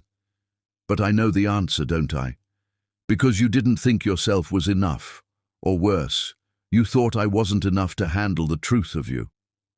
Stay away from me, Sam, or Mr. Rukin, or whoever you are. I need time to mourn the man who never existed and the future I thought we had. P.S. The saddest part? If you'd walked into that diner as yourself, Sam Rukin, millionaire with trust issues, and been honest about your fears, about wanting to be loved for yourself, I would have understood. I would have fallen for you anyway. Because the parts of you that were real, your kindness to Lucy, your terrible jokes, the way you held me like I was precious, those would have shone through without the elaborate fiction. But now I'll never know what was real and what was performance. And that's what I can't forgive. Sam read the letter 17 times. Each reading was a fresh wound, salt in cuts that wouldn't heal. She still loved him, present tense, but loved a ghost, a fiction, a man he'd pretended to be. He grabbed his keys, headed for his car, then stopped. She'd asked him to stay away. The least he could do was respect this one wish when he'd disrespected so many others. Instead, he called Stella. "I need you to teach me something," he said. "At 2 in the afternoon? Must be serious." "Apple butter. I need to learn to make apple butter." There was a pause. "This about that girl? The one you've been lying to? How does everyone know? Small town, big gossip. Plus, Hudson's my cousin." Of course he was. Sam had never bothered to know, just as he'd never bothered to know so many things that mattered. "Will you teach me or not? Come to the kitchen." He spent the afternoon learning something he should have known already, how to make the preserves he'd claimed were a family recipe. Stella was patient, but honest. "You can't cook your way out of this mess," she said as they peeled apples. "I know. Girl like that, smart, talented, proud, she won't be bought with gestures. I'm not trying to buy her." "Then what are you trying to do?" Sam focused on the knife in his hand, the rhythm of peeling. "I'm trying to become someone worth forgiving." That's a start. Over the next week, Sam threw himself into becoming real. He learned to make preserves. He worked actual shifts at the docks, not supervising, but hauling and loading, until his soft hands blistered and bled and eventually calloused. He moved into the rooming house he'd claimed to live in, leaving his mansion empty except for staff. "You've lost your mind," Miles said, finding him one evening covered in sweat and fish scales. "Maybe, or maybe I'm finding it. She's not going to care that you're punishing yourself. This isn't punishment. This is education. I've spent 32 years insulated from reality." She was right. I was touring poverty like a theme park. Now I'm trying to actually understand it. And then what? Sam didn't have an answer for that. He saw her once, from a distance. She was leaving the library, arms full of books, laughing at something Penelope was saying. She looked beautiful and whole and utterly fine without him. The sight was both devastating and oddly comforting. She would be okay. She was strong enough to survive his betrayal. He started leaving white roses at her door, no note, no explanation, just a single white rose every morning. The first 3 were thrown in the trash. He knew because he checked. But the 4th was kept, and the 5th, and by the 2nd week, he'd see them in a vase through her window. "That's called stalking," Gabriel informed him, appearing at the docks one afternoon. "I know. She knows they're from you. I know. She cries every time she sees them." Sam's hands stilled on the rope he was coiling. "I'll stop." "Don't." Gabriel's tone was grudging. "They're the only thing that makes her play piano anymore. Sad songs, but still, music is music." "Why are you telling me this?" "Because I love my sister more than I hate you, and for some reason I'll never understand she loves you. The real you, the fake you, all the versions of you." Gabriel stepped closer. But if you come back into her life, it better be as yourself. All of yourself. No more masks, no more lies, no more protection. You show her everything, the money, the power, the fear, the damaged parts, or you leave her alone forever. Those are your only options. I choose the first. Then you better figure out who you actually are when you're not pretending to be someone else. Gabriel left, and Sam stood there holding rope, thinking about identity and truth and the man Sophia deserved. That night, he wrote his own letter. My dearest Sophia, I am Samuel Harrison Rukin. I am 32 years old. I own 60% of Belhaven's waterfront and have more money than any one person should. I am terrified of being loved for my wealth. I am more terrified of not being loved at all. I am the man who sang in your mother's living room. That was real. I am the man who kissed you in the lighthouse. That was real. I am the man who fell in love with you the moment you walked into Maggie's diner. That was the most real thing that's ever happened to me. I am also the coward who lied to you every day for 2 months. I don't expect forgiveness. I don't deserve it. But I need you to know that while I lied about my circumstances, I never lied about my feelings. Every word of love was true. Every moment of wonder at your talent, your kindness, your strength, all true. I'm learning to make apple butter. I'm working real shifts at the docks. I'm living in that rooming house, not as punishment or performance, but as education. I'm trying to become the man you thought I was, the man you deserved from the beginning. I love you. Present tense, future tense, every tense that exists, and some that haven't been invented yet. Forever yours. Sam, just Sam, trying to earn the right to be yours again. He sealed it, but didn't send it. Not yet. He wasn't ready. He hadn't earned the right to ask for her attention, even in letter form.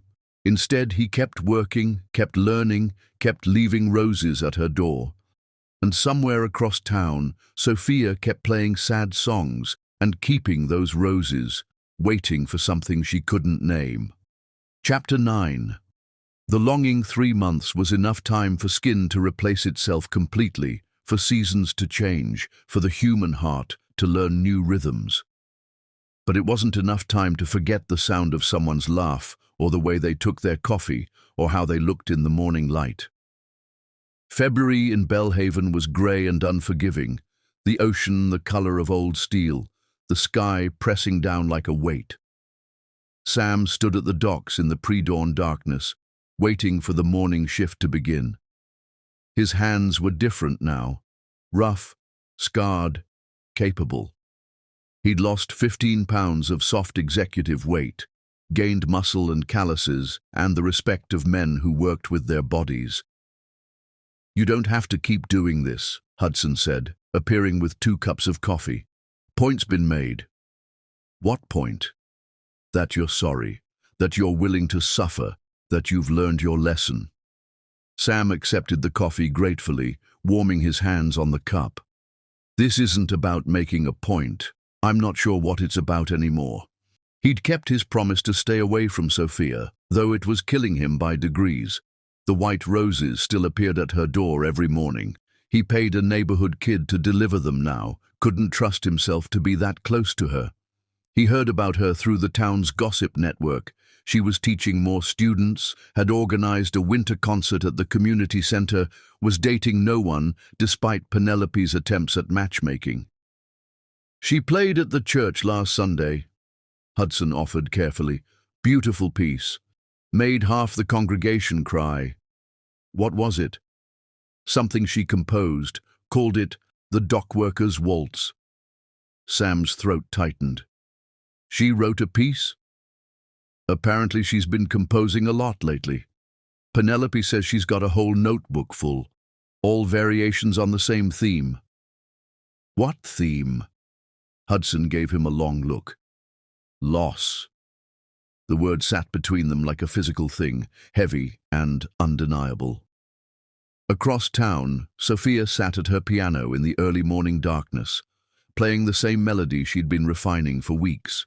It was a conversation between two hands, the left playing a simple, honest bass line, the right spinning elaborate variations that never quite connected with the foundation below. "You're going to wear grooves in those keys," Penelope said from the doorway. "How long have you been standing there?" "Long enough to know you're playing his song again." Sophia's hands stilled. "It's not his song." "Right. The piece you've titled The Dockworker's Waltz has nothing to do with Sam. It's about the deception, the contrast between appearance and reality. The musical theory is actually quite..." "Sophia." Penelope sat beside her on the bench. "It's been 3 months. I'm aware. He's still living in that rooming house, still working the docks. Gabriel says he looks like a different person. Good for him.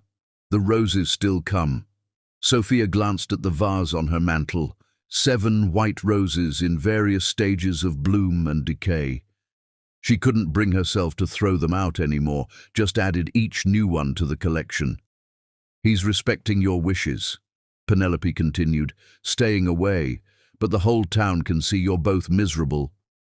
"I'm not miserable. I'm processing. Through music. It's what I do."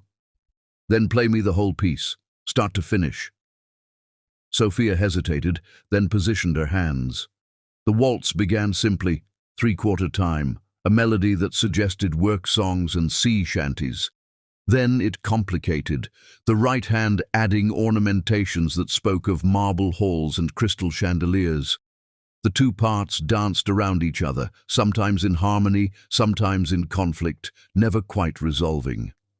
The middle section was pure emotion, longing and anger and love twisted together in complex chords that shouldn't have worked but did.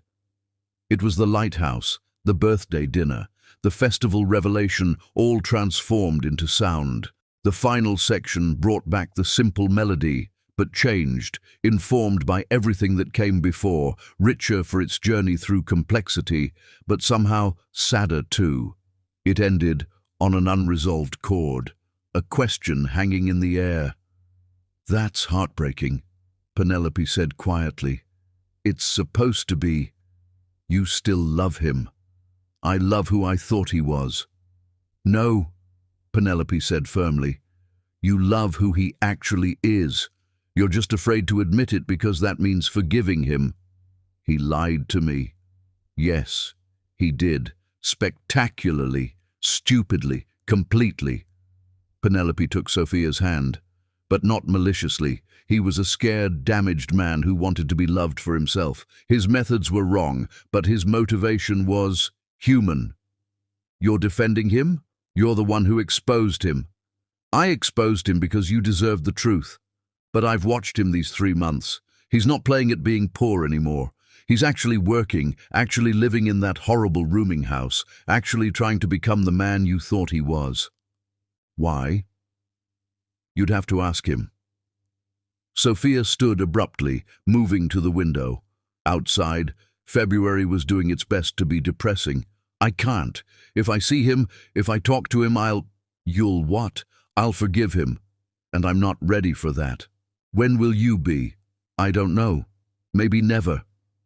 But that night, Sophia found herself at the harbor, at their bench. The wood was cold through her coat, the air sharp with salt and winter. She could see the docks from here, the night shift working under floodlights. Was he there? Was he one of those anonymous figures hauling nets and crates? She'd brought the latest rose with her, twirling it between her fingers. The thorns had been carefully removed, a detail that made her chest ache. Even in his guilt, he was trying to protect her from small hurts. "Why couldn't you just tell me?" she asked the empty air. "Why did it have to be such an elaborate lie?" The ocean didn't answer, just kept its rhythm against the pier posts. But somewhere in that rhythm, Sophia heard it, the ghost of a waltz, 3/4 time like a heartbeat, like a promise, like a question that demanded an answer. She went home and played until dawn, the same piece over and over, changing the ending each time, searching for resolution that wouldn't come. Miles found Sam at the rooming house that evening, looking uncomfortable in the shabby surroundings. "The board is asking questions," he said without preamble. "You can't keep running the company from a boarding house. I'm handling everything that needs handling, by phone and email.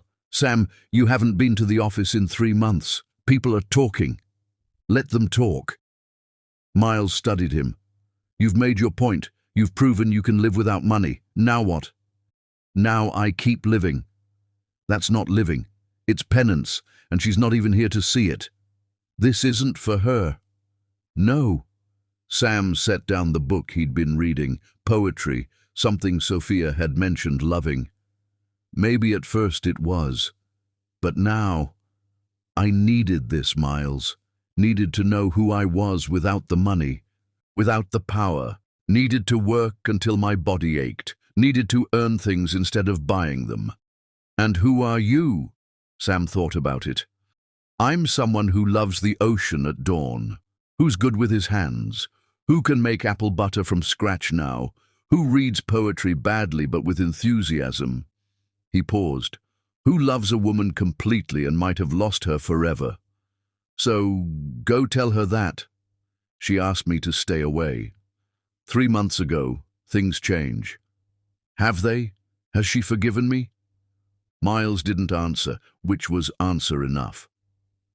That night, Sam wrote another letter he wouldn't send. Sophia. "It's been 93 days. I've counted every one. Your roses. I hope you're keeping them. They're not apologies anymore. They're just reminders that you're thought of constantly by someone who finally understands what he lost. I dream about you.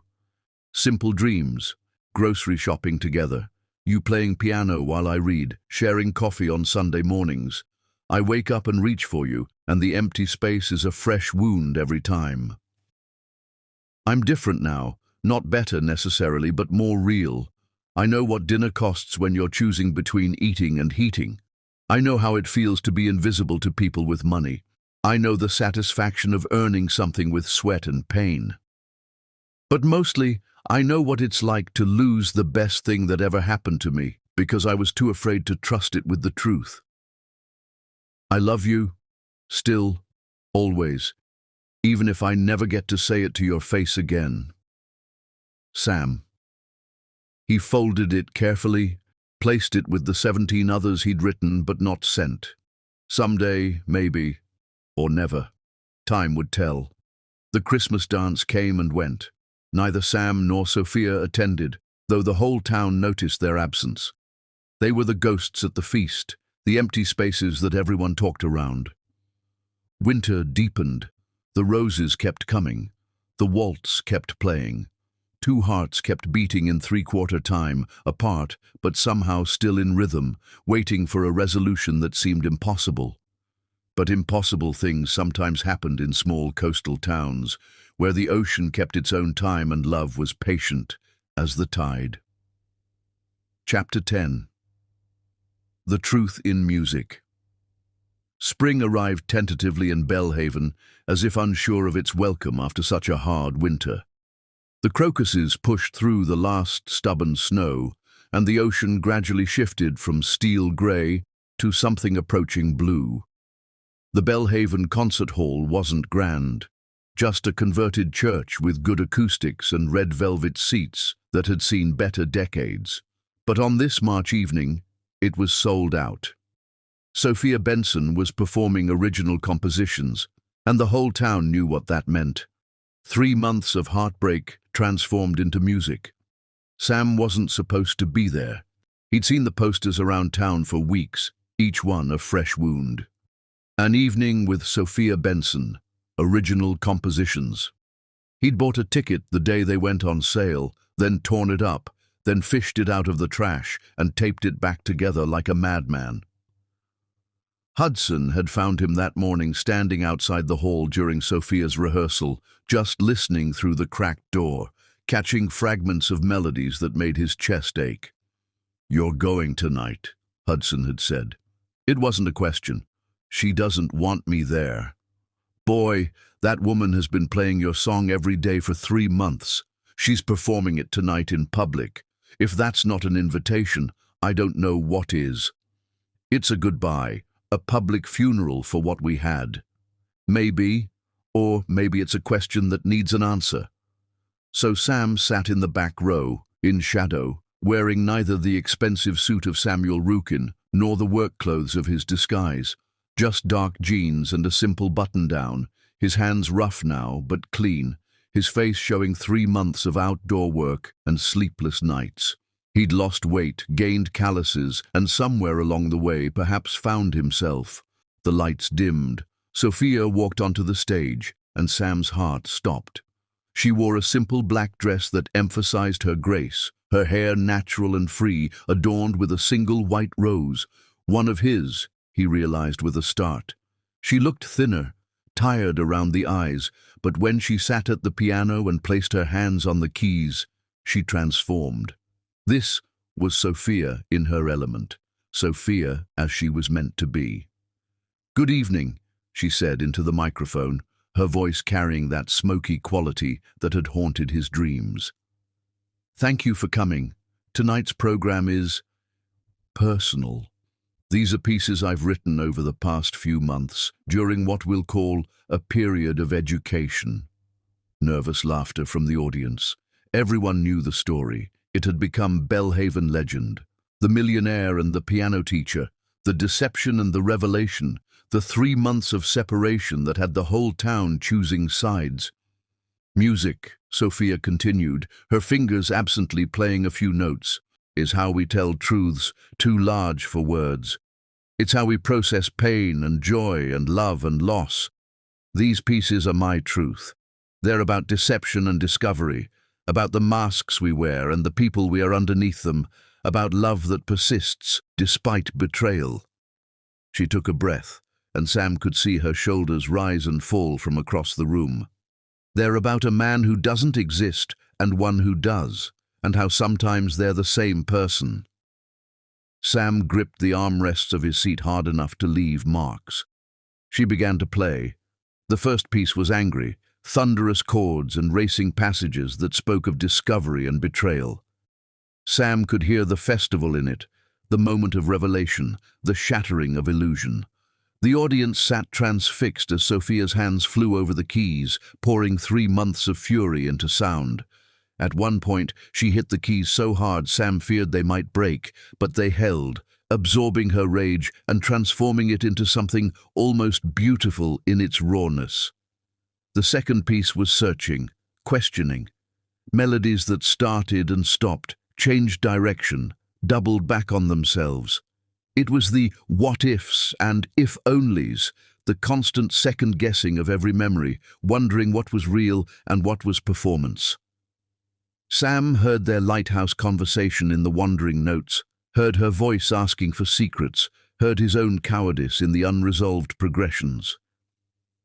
The third was sorrow, a lament in minor keys that made several audience members reach for tissues. Mrs. Chen in the front row was openly weeping. It was loss, not just of a lover, but of a future, of trust, of the ability to believe in surfaces. Sam heard every morning without her in those notes, every empty evening, every moment of reaching for someone who wasn't there. Then Sophia spoke again, her voice slightly hoarse with emotion. "This next piece is called The Dock Worker's Waltz. It's about the man who never existed, except he did. He does." She looked up, scanning the audience, and for one heart-stopping moment, Sam thought she saw him. Her gaze seemed to linger on the back row, and he could swear she smiled, just slightly, just sadly. Then she placed her hands on the keys. The waltz began as Sam remembered from that morning through the door. Simple, honest, the left hand playing a working man's rhythm. Then the complications came, the ornamentations that spoke of wealth and privilege. But as the piece progressed, something changed. The two hands, which had been in conflict, began to find harmony. Not perfect, there were still dissonances, still questions, but a kind of understanding. The middle section was their story, the lighthouse kiss, a soaring melody, the birthday gift, delicate as pressed flowers, Family dinner, warm and complex. Every moment transformed into notes. Sam could hear his own voice in the bass line, Sophia's laughter in the treble runs. It was their entire relationship condensed into 7 minutes of music, and it was devastating in its beauty. But it was the ending that broke him. Instead of the unresolved chord she'd been playing for months, he knew because Gabriel had mentioned it. Sophia found resolution. Not a happy ending exactly, it was in a minor key, bittersweet and complex. But it was an ending that suggested acceptance, understanding, maybe even forgiveness. The last note hung in the air like a question answered. The audience erupted in applause, but Sophia held up her hand. "One more," she said, and Sam could see her hands trembling slightly. "I wrote this yesterday. It's called What Remains." She began to play, and this time it was different. This wasn't about the past, but about the present. It was every white rose, every report of Sam working the docks, every bit of town gossip about his transformation. The music spoke of watching from a distance, of a man trying to become real and a woman afraid to hope. He heard Hudson in the steady bass, the old man's constant presence and quiet wisdom. He heard Aurora's motherly concern in the gentle middle register. He heard Gabriel's protective anger in the sharp accidentals. And then, in the middle of the piece, Sophia began to sing. She'd never mentioned she could sing, had never sung for Sam in all their time together. Her voice was untrained but pure, full of emotion that made technique irrelevant. "You gave me roses white as lies, but also white as truth. You gave me love in disguise, but love nonetheless, forsooth. The man you were, the man you claimed, the man you're trying to be. Perhaps they're all the same. Perhaps you're all three. I watch you from my window, working in the morning light, no longer in your tower, no longer out of sight. And I wonder if the fiction was more honest than it seemed. If the man I thought I knew was the man you always dreamed. So here's my waltz, my question, my heart laid bare in song. Can love, built on deception, still be where we belong?" The piece built to a crescendo that was question and answer both, ending on a major chord that rang with possibility. The audience was on its feet before the last note faded. The applause was thunderous, but Sophia wasn't looking at them. She was staring directly at the back row, directly at Sam. "I know you're here," she said into the sudden silence that fell when she raised her hand. "Back row, in shadow, trying to be invisible. But you were never invisible to me. Even when you were lying, I saw you. The real you, underneath all the pretense." Every head in the theater turned. Sam felt exposed, pinned like a butterfly to a board. He saw Gabriel in the third row, his expression unreadable. Aurora beside him, tears on her cheeks. Penelope, no longer triumphant but hopeful. Hudson, who must have snuck in after Sam, nodding encouragement. "Stand up," Sophia said, and it wasn't a request. He did, though his legs felt like water. The walk to the stage was the longest of his life. He was aware of whispers, of people pulling out phones, of the weight of the entire town's attention. But mostly he was aware of Sophia, standing by the piano, watching him approach with eyes that gave nothing away. He stopped at the foot of the stage, looking up at her. She was crying, he realized, silent tears that she didn't bother to wipe away. "I'm sorry," he said, and his voice broke completely. "I'm so sorry. For the lies, for the deception, for not trusting you with the truth, for taking away your choice, for being a coward, for breaking the most beautiful thing that ever happened to me because I was too scared to believe it was real." "I know." She moved to the edge of the stage, sat down so they were eye level. This close, he could see every detail. The faint circles under her eyes, the way her hands trembled slightly, the white rose in her hair that was beginning to wilt. "I've been angry for 3 months, furious, heartbroken. I've played that waltz 1,000 times, changing the ending every time, trying to find one that didn't hurt. Did you? Number. They all hurt, because they all led to the same truth. I still love you. Despite everything, because of everything, I love you. Sophia. But Hudson told me something last week. He said you haven't touched your fortune except to make anonymous donations to the community center's music program. Sam's eyes widened. He thought those had been secret. He also said you've been living in that rooming house, really living there, working double shifts at the docks, learning to make apple butter from scratch. A ghost of a smile touched her lips. He brought me a jar. It was actually good. I wanted to become the man you thought I was. I don't want that man, Sophia said, and Sam's heart cracked. Then she continued, that man was perfect, simple, uncomplicated. That man didn't exist. I want the real one, the one who owns half the harbor but sang in my mother's living room with a voice that made angels jealous. The one who could buy anything but spent hours making me a bookmark that I still keep on my nightstand. The complicated, contradictory, terrified, brave, lying, truthful man who loved me enough to try to change, but not enough to trust me with who he really was. I trust you now, with everything. Do you? Then tell me, why did you really do it?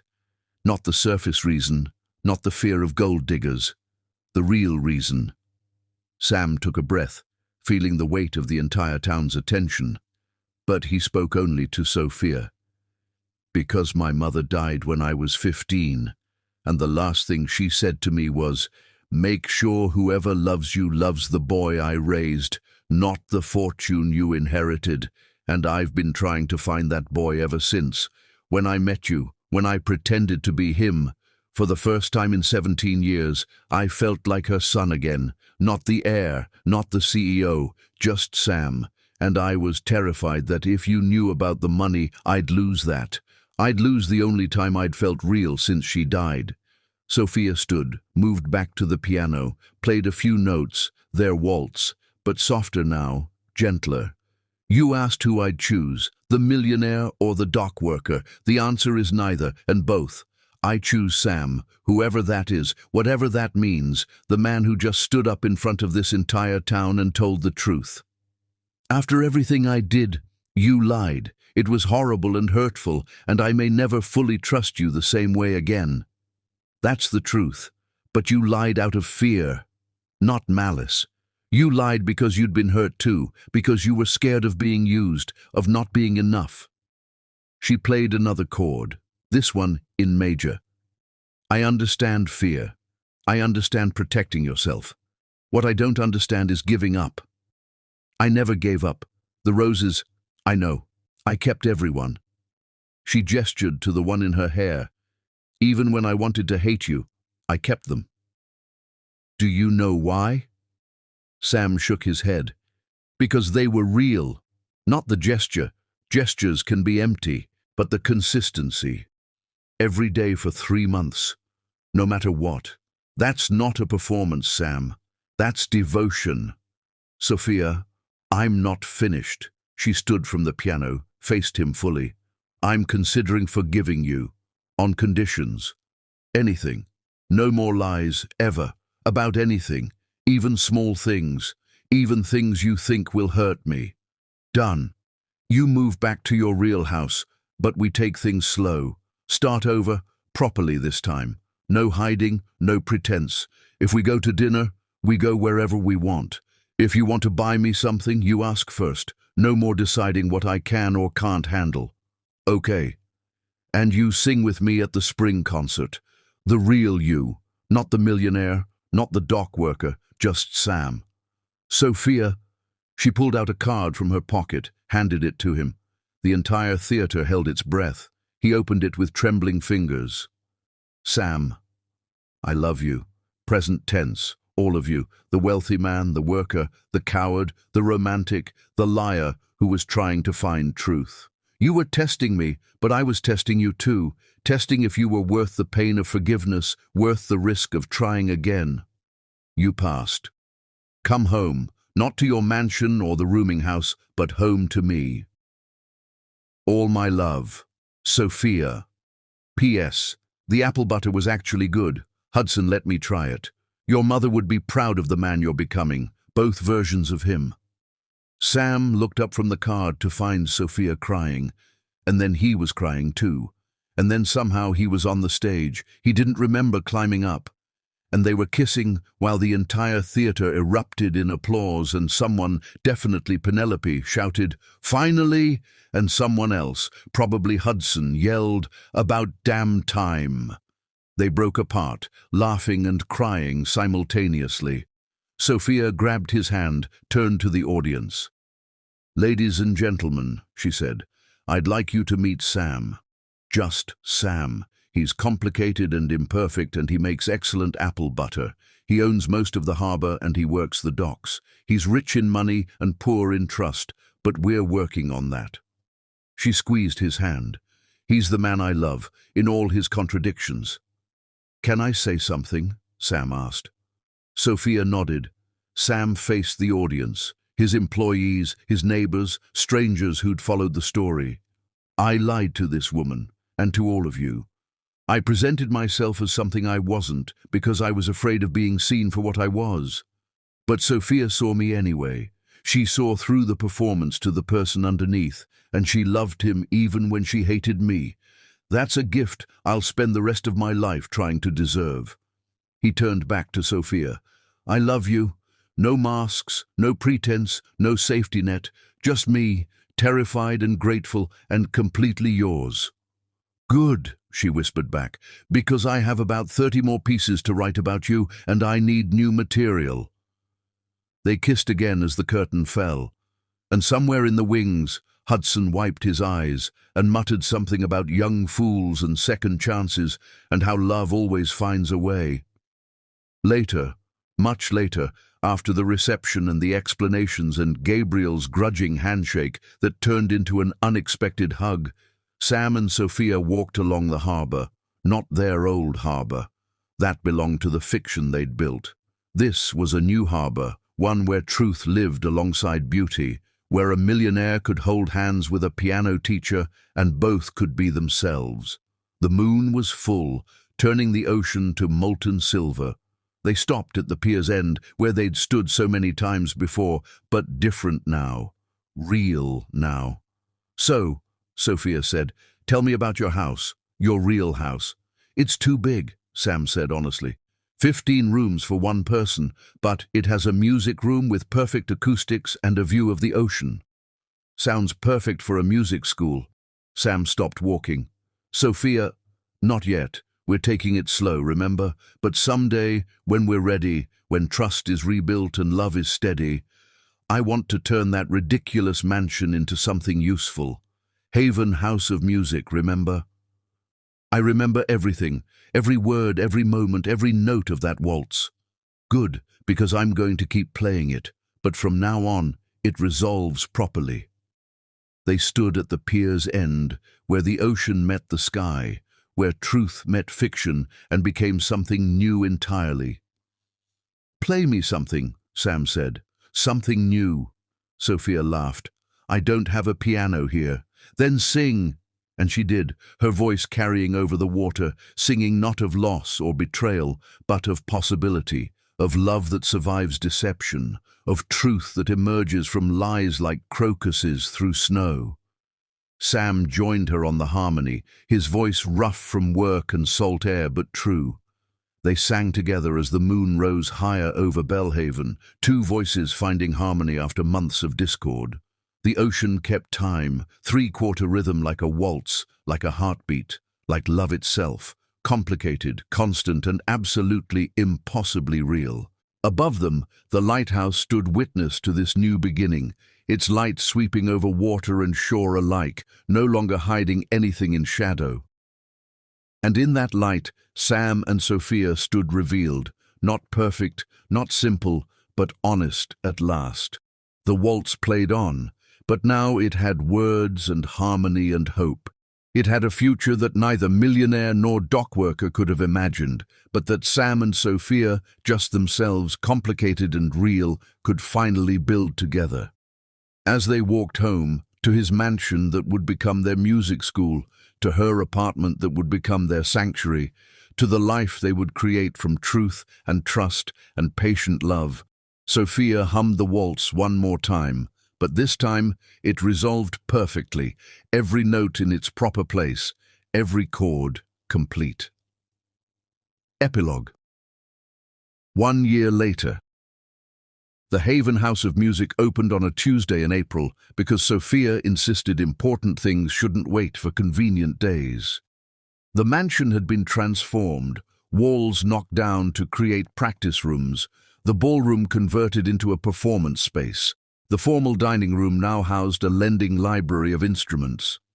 But Sam's favorite addition was the small room off the kitchen where Sophia taught her private students, the same room where he'd first heard her play the dockworker's waltz in their home. "Stop hovering," Sophia called from the piano, where Lucy, now 8 and even more precocious, was struggling through a Bach invention. "You're making her nervous." "I'm not hovering," Sam protested, though he was definitely hovering. "I'm observing." "Go observe the dock delivery. The new pianos should be here soon." He kissed her goodbye, still a small miracle being able to do that casually, and headed for the door. On his hand, a simple gold band caught the light. They'd married in winter, a small ceremony at the lighthouse where they'd first kissed. No lies this time, just truth and promises, and Hudson crying openly in the front row. As Sam supervised the piano delivery, 3 new Steinways, donated anonymously, though everyone knew who the donor was, he could hear music spilling from every window of Haven House, scales and arpeggios and mistakes and triumphs, the sound of dreams being nurtured regardless of ability to pay.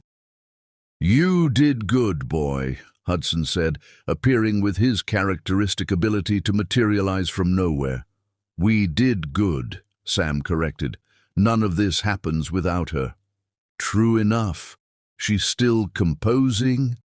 "Every morning. She's working on a symphony now. She's calling it Variations on Truth." Hudson snorted. "Bit on the nose, isn't it?" "That's Sophia, subtle as a foghorn when she wants to be." They watched the pianos being unloaded, listened to the music cascading from the house. Somewhere inside, Sophia was teaching Lucy that music was magic and mistakes were just jazz waiting to happen. Somewhere else, Gabriel was teaching drumming to kids who'd never held sticks before. Even Aurora came twice a week to teach music theory, though she spent most of the time feeding everyone. "Any regrets?" Hudson asked. Sam thought about it. The money still existed, but it had purpose now. The harbor still ran, but with profit sharing that made every worker an owner. The mansion still stood, but filled with music instead of silence. "One," Sam said finally. Hudson raised an eyebrow. "I wish I'd told her the truth from the beginning. Saved us both those 3 months of pain." "Maybe," Hudson said, "but then you wouldn't have learned to make apple butter, and I wouldn't have won $50 betting on you two getting back together. You bet on us. The whole town did. You two were better than cable television for entertainment." From the house came the sound of Sophia's laughter, followed by Lucy's delighted squeal. Then piano music, not the dockworker's waltz, but something new, something that sounded like spring and second chances and truth told in major keys. "No," Sam said, reconsidering. "No regrets. Every lie led to this truth. Every wrong note led to this harmony." He headed back to the house, to his wife, to the life they'd built on honesty and trust, and the knowledge that love wasn't about perfection, but about choosing each other, again and again, despite the imperfections. At the door, he paused. Through the window, he could see Sophia at the piano, teaching Lucy but also learning from her, how to find joy in simple progressions, how to make mistakes into music, how to love without reservation or disguise. She looked up, caught his eye through the glass, smiled that smile that had stopped his world in a diner 2 years ago. But now it was deeper, richer, informed by pain and forgiveness and the complex harmonies of real love. He smiled back, then went inside to join the music. The waltz played on, no longer about deception, but about discovery, not about the masks we wear, but about the faces underneath, beautiful in their truth. And in Belhaven, where the ocean kept its own time and spring came when it was ready, Sam and Sophia made music together, complicated, honest, and absolutely real.